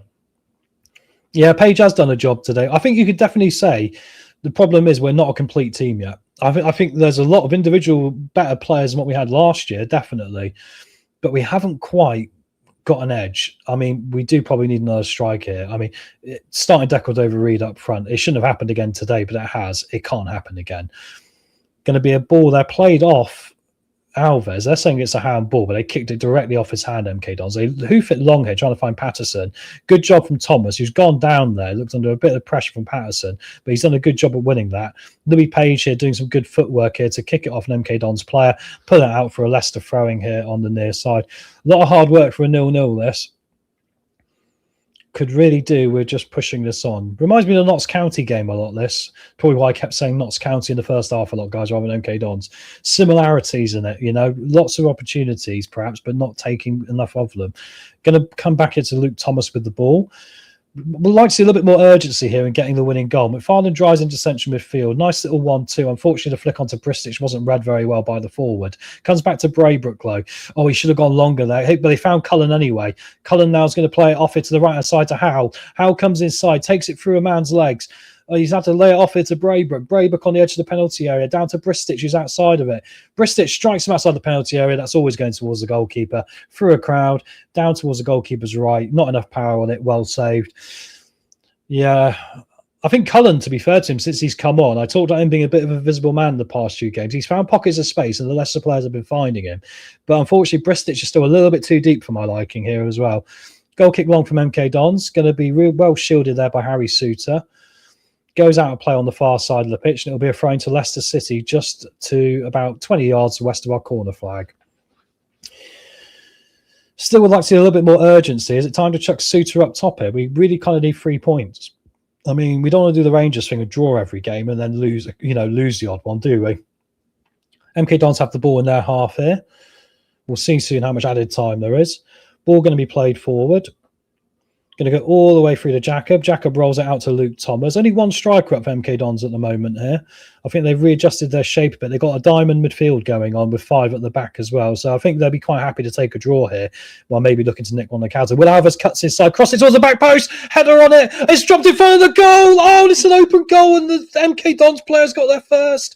Comes back out to Leicester. Louis Page is going to play it off to Will Alves. Braybrook cuts inside. Braybrook with a strike on goal. It's over the crossbar. That was the chance, guys. That was similar to the Burton Albion goal where we got blooming Wes Burns on the end of it. It was crossed in to the far side of the 6-yard box. It was headed back across the 6-yard box. The goalkeeper had gone to get the ball. And unfortunately, there was no Leicester player there to get on the end of it. Cullen was battling for it, but there was a foot on it there from Nelson, a desperation lunge and kicking it into the sky to keep the ball out of that MK Dons net. I think we played better second half, Nate. Totally, yeah. But we got to be taking chances here. And as soon, you know, until you win a game, I kind of think we need to win a game to learn what that is like again, right? And then you can build from there as well, right? Frustrating we didn't get out in the back of net. Here come MK Dons now. Imagine a sucker punch. We'll see what added time is going to be in a minute here, guys. Overlapping run from MK Dons. Crossed across the 6-yard box. There's a free player, Barnett, at the back post here. Cross it back to the other side. Header on it. Luckily, Nombe's put it high and wide. Jacob's looking a little bit angry there because there was no one marking him. And he had a free header. And if he got it on target, it would have probably been a 1-0 MK Dons. So, that was a bit of a scary one there. We don't want to switch off now at this point of the game. That would be disastrous. Luke Thomas there probably could have got a little bit more closer to his man, not picking on him, but he could have got a little bit closer. But anyway, how much time we got here? We're playing out from the back. Just going to see what we got here. We're into the 90th minute. It is 3 minutes of added time. So we're going to get the stoppage time up on screen for you all. There we go. Is it that one that looks better? I can't get that to work today. I have to talk to Chris. We'll go like that. So 3 minutes of added time, guys. Here come Leicester over the halfway line. I agree, Wolves. It's difficult we can't score. I mean, it's frustrating, isn't it? Because this will probably mean we drop further down the table. We were 18th heading into today's games, guys. We could be a lot lower down after this. Through ball towards Bristich, who lays it off to Braybrook. Braybrook for a nice idea, but unfortunately it was always going to be read there by MK Don's player. He couldn't play Cullen in on the last line. Here come Leicester again. Page driving forward now. Plays it through McFarland to go to Will Alves. McFarland on the overlap. Gets a bit of space. Crosses it across the box. It falls, it deflects, it falls to the goalkeeper and he keeps it out. There's a bit of a fight going on here as well now. Howell's now pushing because Cullen came diving in there to try and pick the ball, and Gilby and Nelson there were trying to basically leave one on him. And there's a bit of discussion going on here. Someone's going in the book. I think it'll be Gilby or Cullen, one of the two, or maybe both of them. Cullen's being talked to here, and Cullen's got a yellow card, guys. So why did Cullen get booked for that? That was an opportunity. So it was a great overlapping run from McFarland on this left-hand side. He crossed the ball across the 6-yard box. Bristich didn't get a foot on it. It hit an MK Dons player, went back towards their own goal. And then, Cullen kicked it out of the keeper's hands is what they're saying. And then Nelson stood over him and got in his face. Howell tries to push him off. Cullen goes in the books. And the goalkeeper's saying, he kicked me in the face nearly, ref.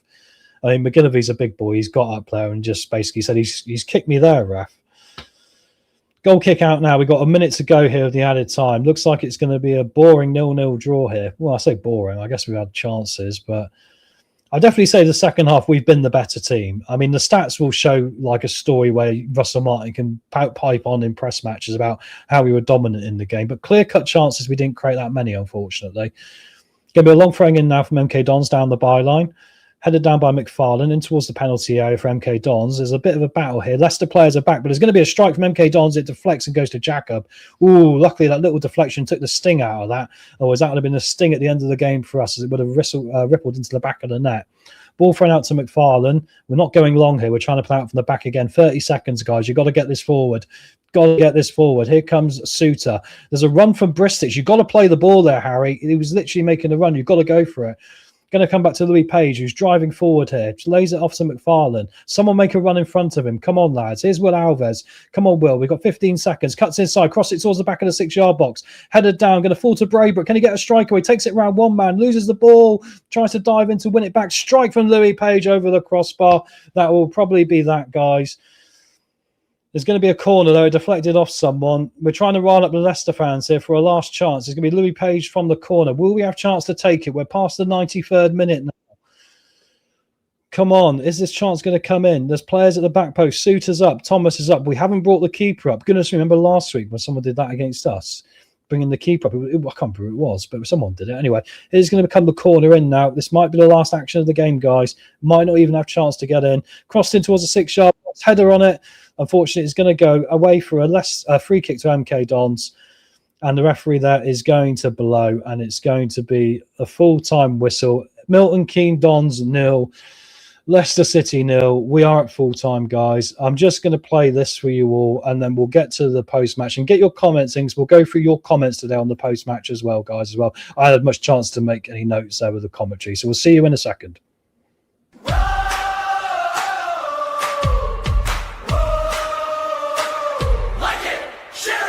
Subscribe today, hit that bell and join the team.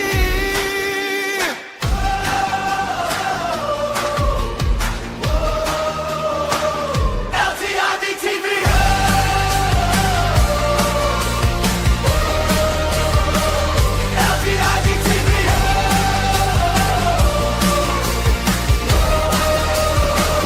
LTiDtv.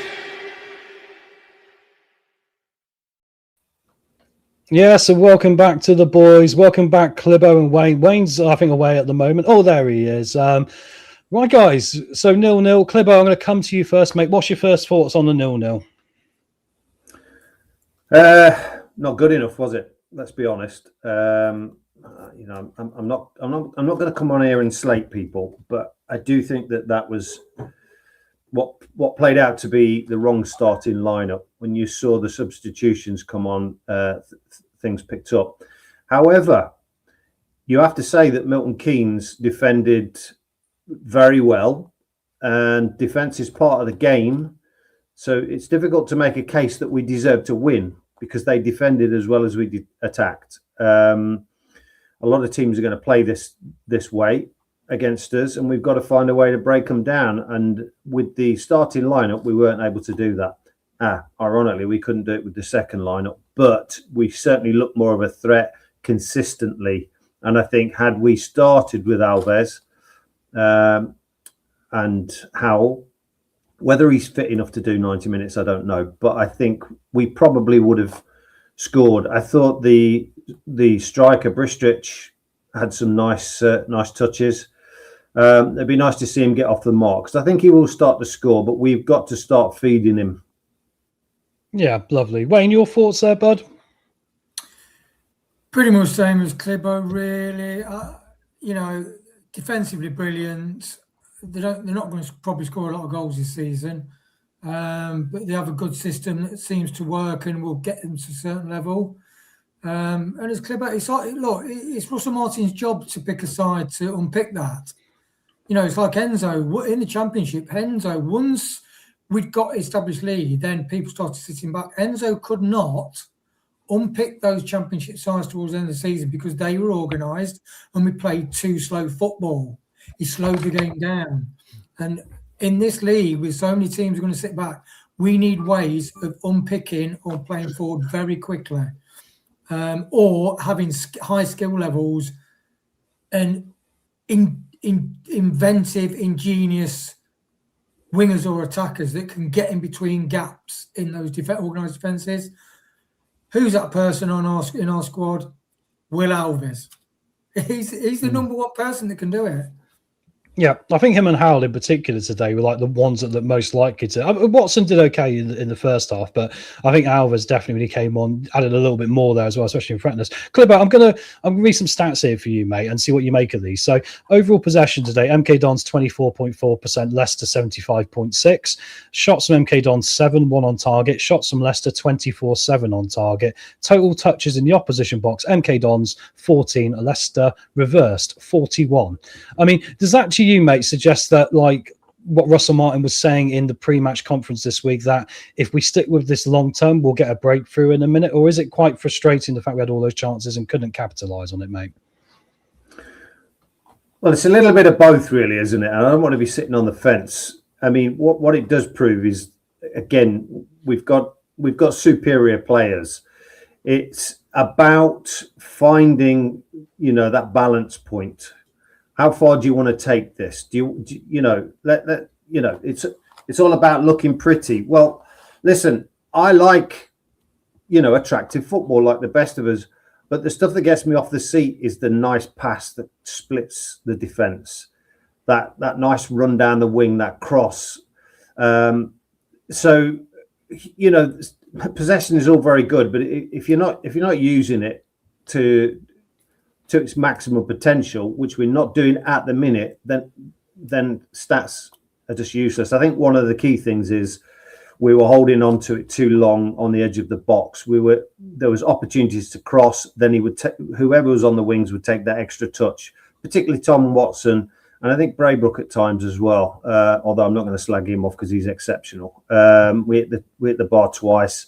Yeah, it could have been on a different night, like Ipswich. They scored there too. It could have been very different, but ultimately, in this situation, you look at the stats and it meant nothing.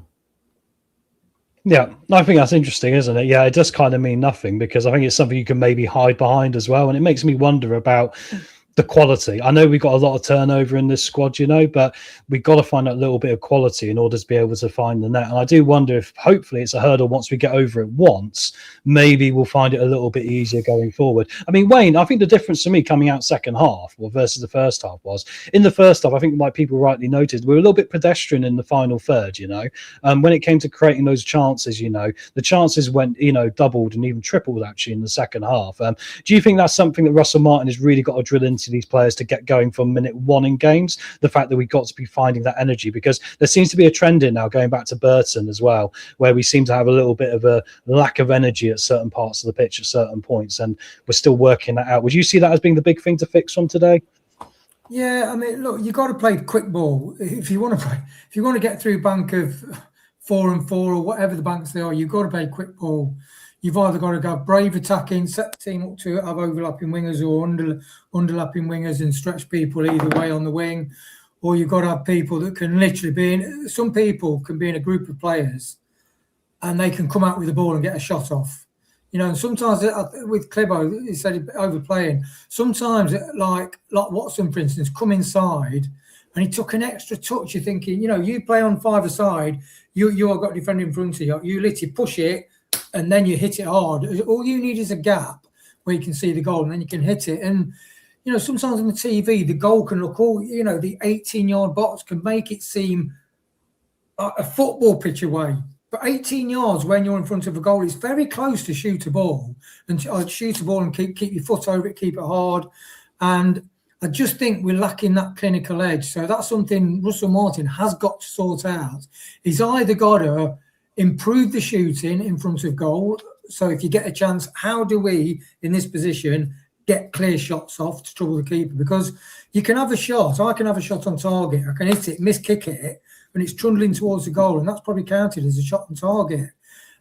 How many actual clear-cut chances did we have apart from the two ones that hit the post and bar? And decoy Reese. So I think creating better quality chances, and we've got the ability, but it's whether Martin can get them drilled and coach in that final third. Because unless we do, the possession and all the attempts, it is quite meaningless, although it does look good. There we go. I mean, Clibo, I think the big talking point going into this on the team selection was obviously we saw Luco drop out for Suter, and we saw Declan Dover-Reid obviously up top, and then Alves missing out as well, being on the bench here. I mean, I think out of all of those, I mean, would you say like Suter wasn't horrible today? I don't think he had a bad game. I think his physicality suited the game pretty well. But would you still say Declan Dover-Reid is a real problematic decision the manager seems to be constantly making right now? Yeah, absolutely. I mean, at the end of the day, the balance of this match was on the clear-cut chances. So tying that together, your two clear-cut chances were made by Suter. There was a clean sheet. So you can't really say any other than at this level, he had a good game. Declan Dover-Reid missed a clear-cut, gilt-edged, should never be missed by a striker chance. And not for the first time this season against Notts County, it was the same, wasn't it, in a similar phase of the game? Yeah, sorry, carry on, mate. No, so I mean, at the end of the day, Russell Martin, like I say, I'm not here to roast anybody, but he will have to look at that and say, right, okay, that's something that can't go going forward, that can't happen again. Now, I'm thinking that this new guy, Bristrich, that's come in, he's probably not quite up to speed in terms of the fitness levels to play 90 minutes consistently. So that's my only reasoning. But that also says to me that you have to get some competition in that striking area. I like what that striker does. I think positionally he looks quite sound. When he had that shot that was tipped over, no, it wasn't tipped over the bar, it was deflected over the bar. You could see him geeing the crowd up. He wants this. That's the kind of player I want to see in the side. How good and how talented he is, we don't know yet, but he certainly looks promising. So as soon as we can get him in the side, as the better. But once he's in the side, he needs somebody breathing down the back of his neck. Bobby Reid is not going to do that. Yeah, I'd agree with that. Reece, welcome along, mate. I'm not sure how much of the game you saw because you went out and had a lovely lunch, mate, which is probably a good idea in the circumstances. But, mate, what's your initial thoughts? A 0-0 draw of MK Dons, game 3 of the season. Well, I listened to the first half of it on the radio, and but I managed to catch the second half, and I thought it was a really good performance. I'm not gonna slag them off or anything. I thought they tried. I thought the playing out from the back was a lot smoother than it has been the first couple of games, especially with Suter looking a bit more comfortable on the ball. Now he had a sound partner next to him. I thought Thomas played really well. It's just that final bit of quality in the final third. I thought Tommy Watson and Wes Burns let the team down a little bit with their quality on the ball. I'm going to be honest, I don't know what Wes Burns offers to the team from what I'm seeing so far. I don't understand what he brings really. I thought Harry Howe came on, was exciting, gave the ball away, but at least he tried taking on his man. Burns just passed it back every time he had the option to do it. So I wouldn't have him anywhere near the team. I'd try and get Howell in there if he was a lot more fitter. But I don't think the fans can complain about the performance. I thought they tried. They pressed really hard up the pitch. The passing out from the back was really, really good. It's just that final bit of quality. But we know now what we need, I think, and I think the manager does. So I'm not going to panic over it. No, fair enough there, mate. Wayne, just over to you here for this one, mate. So we saw obviously the changes coming off the bench with Will Alves coming on, eventually, and, a couple of the other lads like Howell coming on as well. I mean, do you think that's part of the reason that Russell Martin chose the team he did to start the game? I mean, because, you could argue the bench was utilised to bring on a bit of better. Yes, unfortunately, we didn't go on to win the game, of course, but I think with Howell and managing their fitness as well, there was a lot of that. I mean, are you confident now when we get, say, a week down the line, the transfer window's closed, that we'll have a team out there that can actually go out there and win these games? Yeah, look, I think we'll always be in games. I think we were more. Suter had a good game, although I didn't want him to play. We look solid. It's just whether we can. I do think we need another striker, as somebody's just said in the chat. But I just think 79 minutes for Will Alves to come on. I put a note at 63 minutes, get Alves on. It was too congested. We couldn't find a way through. We were getting half chances, which those stats do flatter us a bit. Look, brilliant. Compared to last season, the attitude, as Reece said, brilliant.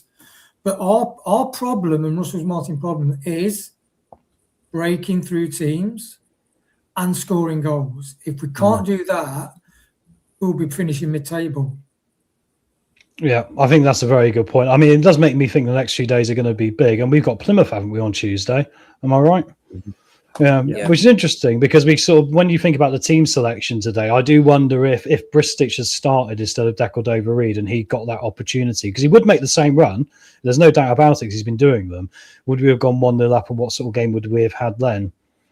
Don't know. Interesting food for thought, isn't it, guys? But yeah, I mean, so let's have a little confidence meter around the group here a minute. I've been terrible because I've not really wrote many notes because I was doing so much commentary. But so, Clibbo, are you more confident now about this team after this game today, after this week, maybe in Ipswich, than when you were with Northampton? Where do you sit on the confidence meter right now? I'm very confident. I'm seeing mistakes in each game, but what I am seeing is the slow development of the idea. I think one of the things is we were all shouting for more shots, but the way teams like that defend, you're going to be hitting a lot of traffic. So I kind of get that and trying to work that little bit of space. I could see them trying to do that, but they've got to find other ways I think once the transfer window's out the way and the final pieces of the jigsaw are in, I truly believe this. It's going to come together at some point, and we are going to absolutely murder somebody. Now, I also think in this league, you can afford to maybe, as long as you're hovering around 6th, 5th, 6th after 10 games, which I'm pretty certain we will be, I think you'll see us rise up the table. I'm not too concerned about a 5 or 10 point gap before until the 10 games are up and we've got that in place. I can see progression. There were times today where I was a little bit like, Christ, but that's to be expected. I think you'll see the proper team sort of end of September, and I think you'll see us rise up the league. And I still think we'll finish within the first 2, but I'm going to say first. I still think we'll finish first.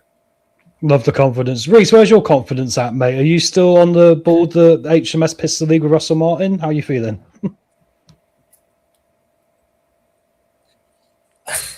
I don't think we'll pistol it. I had us to finish second in the prediction league.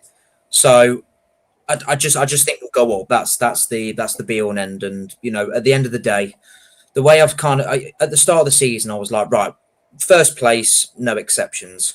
But with the way the team's shaping up, with a lot of youngsters in there, there's going to be a lot of mistakes. And I think a more seasoned team like Luton will finish above us. But I think we will get over the line one way or another.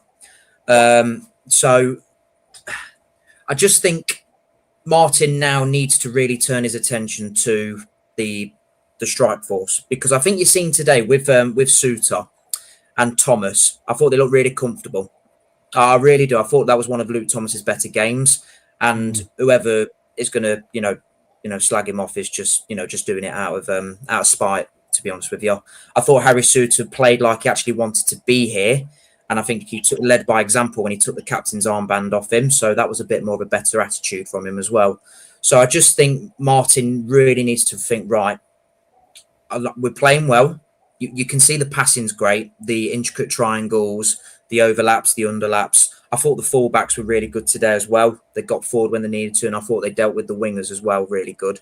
It's just that final piece to puzzle up top, someone to be in there at the right place at the right time and to finish off those chances. And once we do that, I agree with Uncle Clibber, we'll run an amazing run. All right, and I'll give the final question on that one to you as well, Wayne. How are you feeling about it? Are you in a similar boat to these guys here? I think we'll get the playoffs. I don't quite see us, because the game can tick along and you can be look, we're 17th, 1 point off mid-table at the minute, but yeah. So for me, look, we're in each game. Were we overwhelmed, overrun, and showed a shit attitude, which has been happening for the last couple of seasons? No. So the attitude of the players, I think Russell Martin's got on board.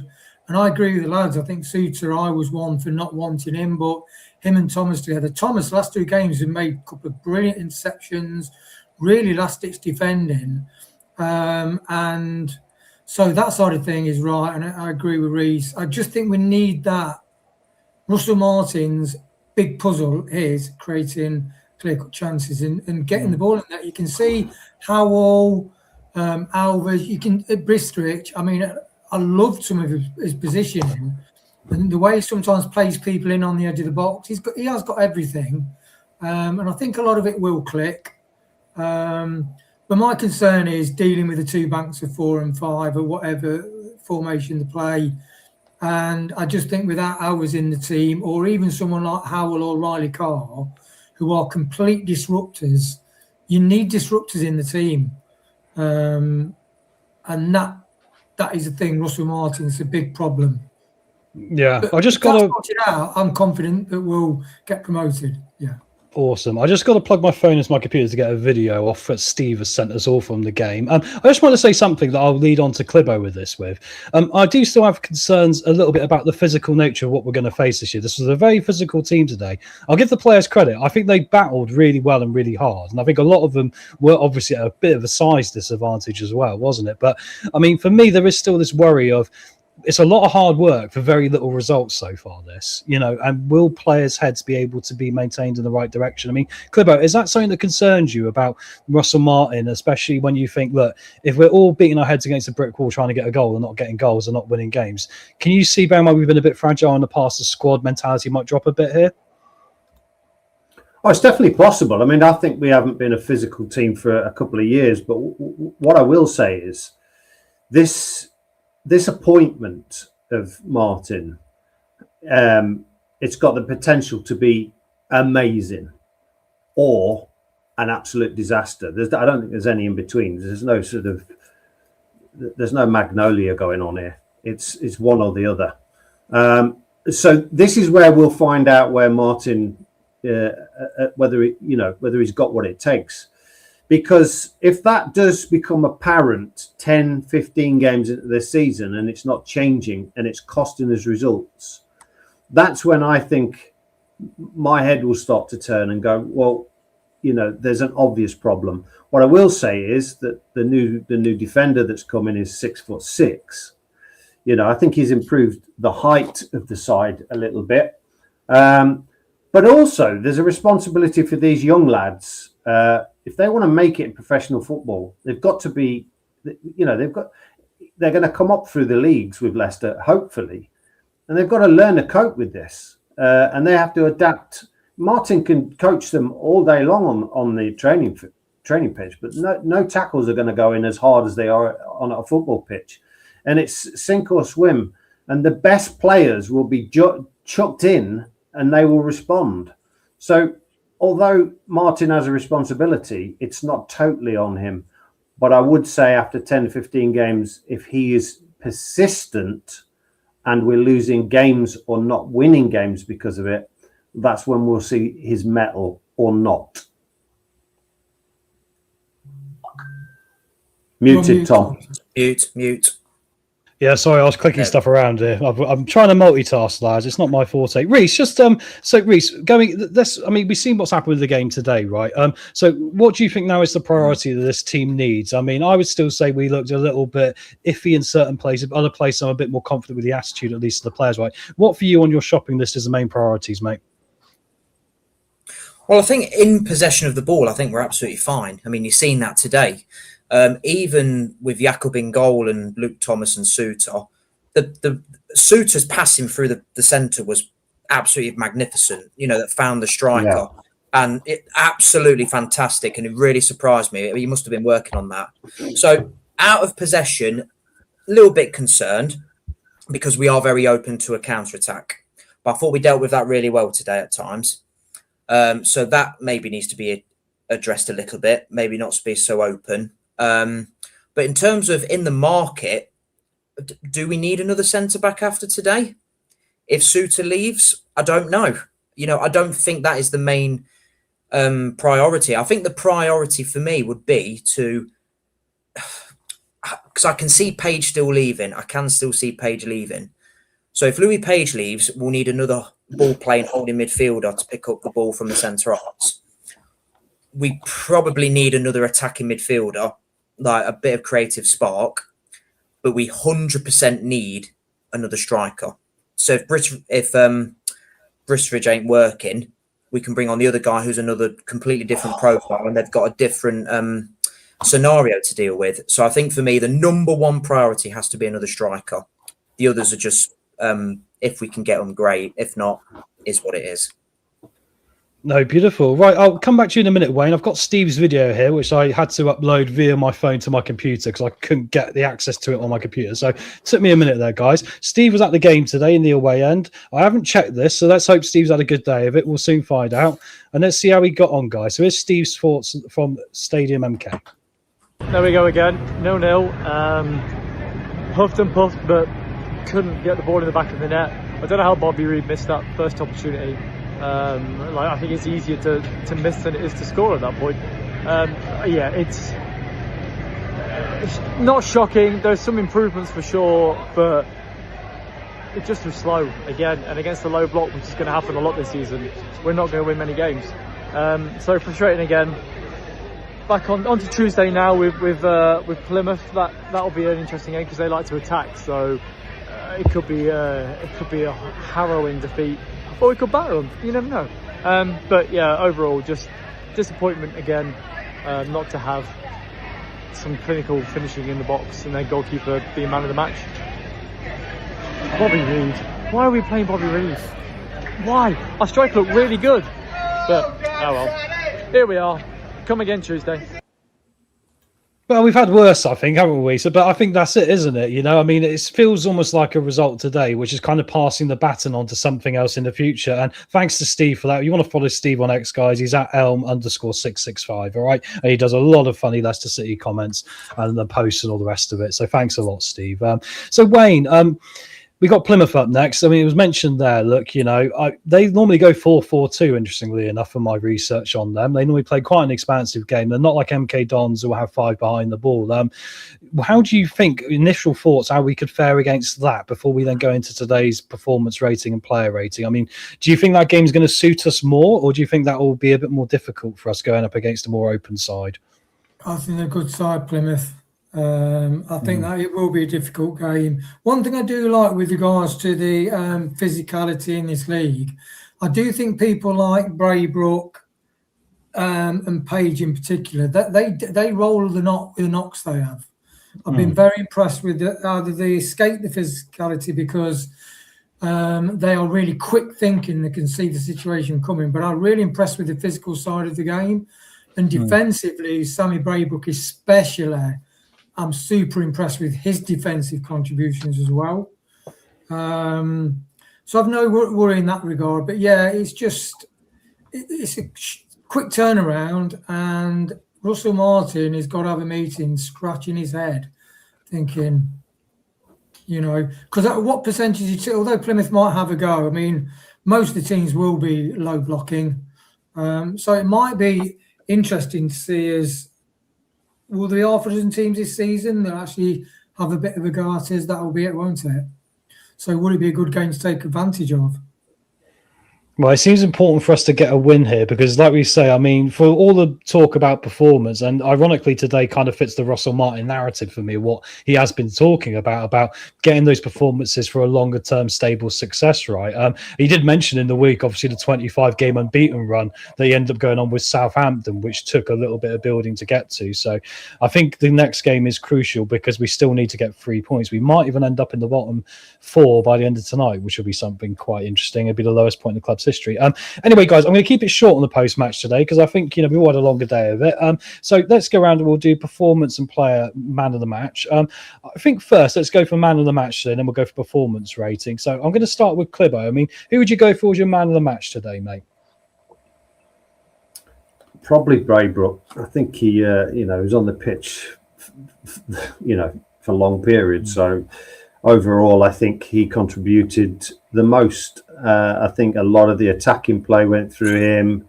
He was very positive on the ball. He always wants to go forward. He runs into nice spaces. He's always an option. I don't think I can pick anyone else but Braybrook. There we go. Reece, I know you saw half the game, didn't you? Maybe you heard the first half. I mean, from that, what do you think, mate, of the players today? Who would be your man of the match? I'd give it Page. I thought he ran that midfield. Or everything went through him. His turn of pace is magnificent. You know, once he gets the ball, he's gone. Him on the half turn, picking up the ball from the centre halves and driving forward, it's just really nice to see that we've actually got a midfielder that can do all that. Potentially will leave, but I think for me, I think it has to be Louis Page. You know, I thought he controlled the game. And Wayne, for you, mate, are you going to agree with Clibbo or Reece, or are you going to go for someone a bit different?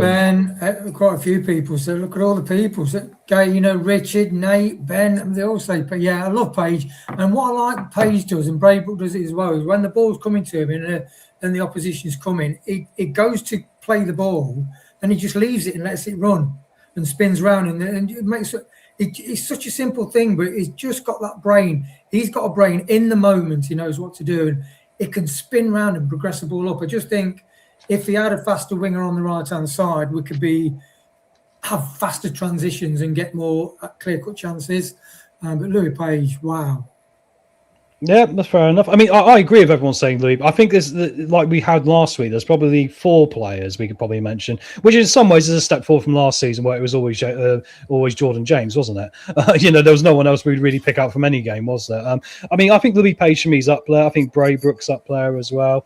Yeah, and I was about to talk about this, Ben. I think that's a good thing as well. I think actually when we saw that defence lining up today, and we saw Suter put back in there as well, I was a bit concerned, but I'll say actually all of them today, I thought all of them were fine. All of them were very good actually. I think even Suter, his positioning was fine. He looked engaged in the game. He kept it organised.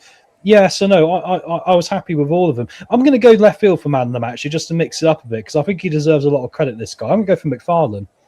I nearly gave it to him last time out against Ipswich. I thought last time out against Ipswich, it was the added value he brought to the game and the team performance for me. Like his ability to get into space, because when we saw Wes Burns trying to get into space, I know it's a different position, but he was very much marked out of it. And then McFarlane on the opposite side, whenever he got forward, was always finding pockets of space, which always brought him into the game and allowed then Watson to have an opportunity or come inside, or then brought Louis Page or Braybrook in. I think he did a lot more than what you would expect. And I think his physicality in that position, his battles with players like Nombe today, for example, who he dealt with pretty well, I think that should be really, really applauded. So yes, and I'm going to go for McFarlane to be a bit different, but he has set a very nice bar for me there, and a credit to him for that. Some interesting points there from Richard. I think we'll quickly go through this, guys. This is a good left field one to go for. The 2 starting wingers were crap. I mean, Clibbo, I'll go to you, mate. I mean, like, what are your wingers now? Is it going to definitely be Howell on the right, you think, and Alves on the left, and then Burns and Watson drop out? What's your thoughts? I think going forward, for sure. I mean, the problem I've got is that I don't know their fitness levels, because we've seen Alves either not starting or coming off after 60 minutes. And the same with Howell. Now, something that I mentioned the other day was that it's great to have 4 quality wingers that can run themselves into the ground for 60 minutes, and then the others can come on and replace and do the same for another 30 minutes. I think that's a great advantage. Having said that, I'm not really sure what it is with Burns. I didn't really see anything that was going to say to me, this guy's a championship player playing in League One. I thought he looked, today, he looked everything a League One average player. No, fair enough. I mean, would you agree with that, Reese? You think, the wingers are kind of picking themselves probably after these team selections? When it comes to Watson, I like it. I like how direct he is. I just think his quality is piss poor at the minute. Really, really poor. I think his decision making is absolutely shocking at the moment. But I like his intent. I like the way he wants to go forward.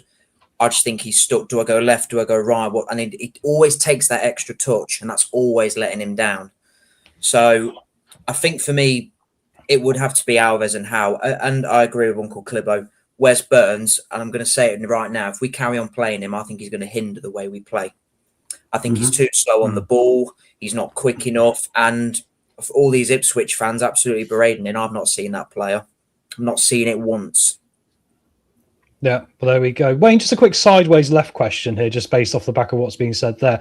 I mean, Deckled over Reed starting, and then obviously we're talking about there's maybe like a little bit of we should be starting maybe Alves and Howell here. I mean, it's fine margins at the moment, isn't it? Because you think we drew today, we obviously had the loss last week and we drew the game before that, but we need to be winning games because we're currently going to be facing the bottom 4. How much is this Russell Martin's rod he's going to live or die on, do you think, Wayne? Because it kind of feels to me if he doesn't make the picks that we are seeing that need to be made, for example, Aluko obviously at centre-back played really well in the week. Perhaps he needs to be looked at there. Is that going to be the difference, do you think, between us taking that step to starting to win games of football or being stuck in this place where we go, well, the performance is okay, but we're still drawing or losing? Yeah, 100%. I even thought you could put Aliko as right back and put JJ as a winger. Because like our old JJ or the old Ricky P when he was at the height of his pomp and ceremony. And I'm not just saying it because Jim's a mate, but Riley Carr, we are too pedestrian down that right-hand side. And look, Wes Burns is 31. Somebody in the chat says, he trains really hard. But he's just been very ineffective. He has slowed the game down. And with Page and Braybrook spinning round and looking forward, we've got a midfield that spins round and looks forward. That's the first thought in the mind. It isn't to like the Winks and the Skip to recycle the ball backwards and play it safe. So we need other people, and we've got the players there. And I spot on, mate. Russell Martin has got the goods in the squad, even now, I think, to have got a different result today. And to bring Alves on with after 79 minutes, like somebody said in the chat, didn't it? What, have them on at 60 minutes? Well, 79 isn't 60 minutes. That's nearly 20 minutes later. Yeah, a long time, isn't it? Right, guys, I'm going to get ready to wrap this up now because it's been a long day and I fancy having a break. So selfish Tom's going to end the show pretty early today, but also I want to go think about other things. So let's go around and give the team performance out now that you all think. I'm going to go around the order we've already been in before. Clibbo, what do you give as a team rating today? You can have a half point if you want. Chris allows it. So over to you, mate. Team rating for the day. I'll go a solid 7. Okay, a 7. So that's quite a high number, really. I'm trying to think what you weren't in the other post match, though, were you? So I can't really compare it to the last few weeks. But no, 7. Okay, Reese, where do you think, mate? I'd give it a 9. A 9. I thought it was everything I wanted to see from a team. Trying hard, playing quick, and it was quick playing out from the back. It was quick playing out. It's just that it would have been a 10 if we'd have scored, and that quality just been there in the final third. That's the only thing that's hindering it for me. Wow, well, I'm a bit shocked by that, mate, but I like it. I mean, like, you know, no one can accuse us of not backing the lads like we get sometimes, don't we, on social media and all the rest of it. And, you know, look, I've always said this, like, we might not be winning games, but as long as the players provide the energy. They're trying. They're really trying. And Last season, we did not see that, and that's why we got relegated. If we'd even tried frigging 50% more, I don't think we'd have gone down. But, you know, that's beside the point. Wayne, what do you think before performance, bud? Yeah, 7 for me. I get Reece in the context of the last couple of seasons, but I think it's a 7 because the idea of a wing is to get past the man, and the idea of football match is to win. You know, draws, we won't get promoted with draws. We need 3-pointer games, and not down to the individual guys themselves. I think that's more the manager and the way he set the team up. So it was only ever going to get a draw, really. Yeah. Fair enough. I mean, I've got to be the bad guy in the room again, haven't I? I've sort of fallen into this category throughout this season, haven't me? Jim's gone for a 7 as well. He's normally with us. He's having a lovely time with family right now. So lovely to see you, bud. We drew the game, though. I mean, I've always said this. It is performance. Excuse me. It is a performance rating, so very much it should be focused on performance. But I also kind of go, you need to get something from it as well, don't you? What did I go for? I went for like a 2 versus Burton. I think I gave Notts County a 5, which I thought was quite reasonable. I think I'll go for a 6. I think it was better than Notts County, especially the second half.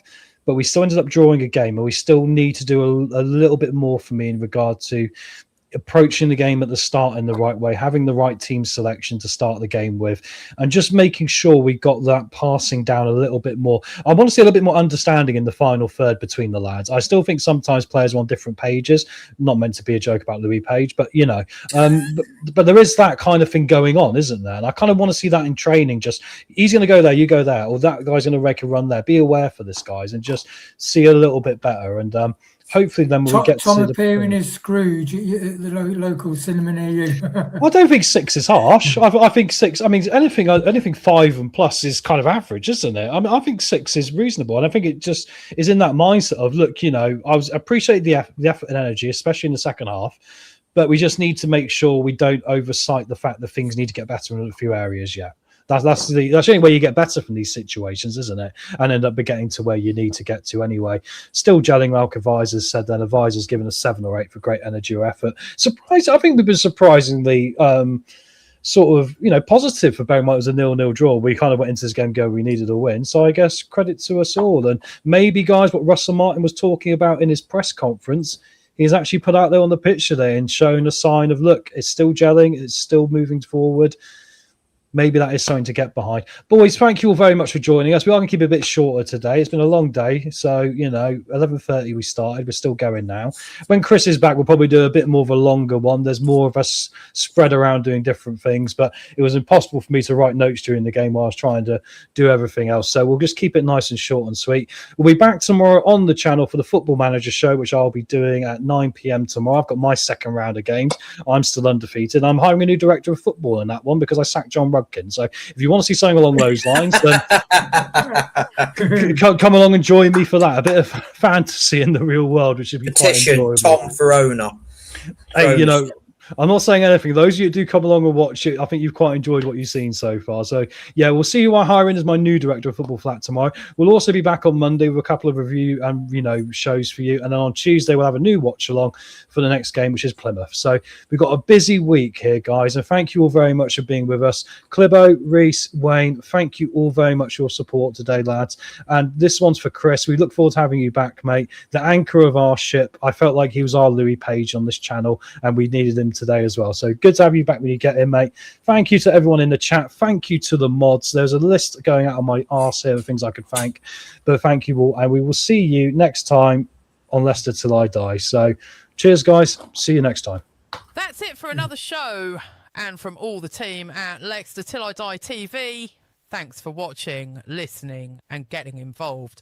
Don't forget to like, share, and subscribe, and hit the notification bell so you never miss another show. Memberships are also available. Check out the link in the description below. So until next time, Foxes fans, remember, keep the faith and keep it Leicester till I die.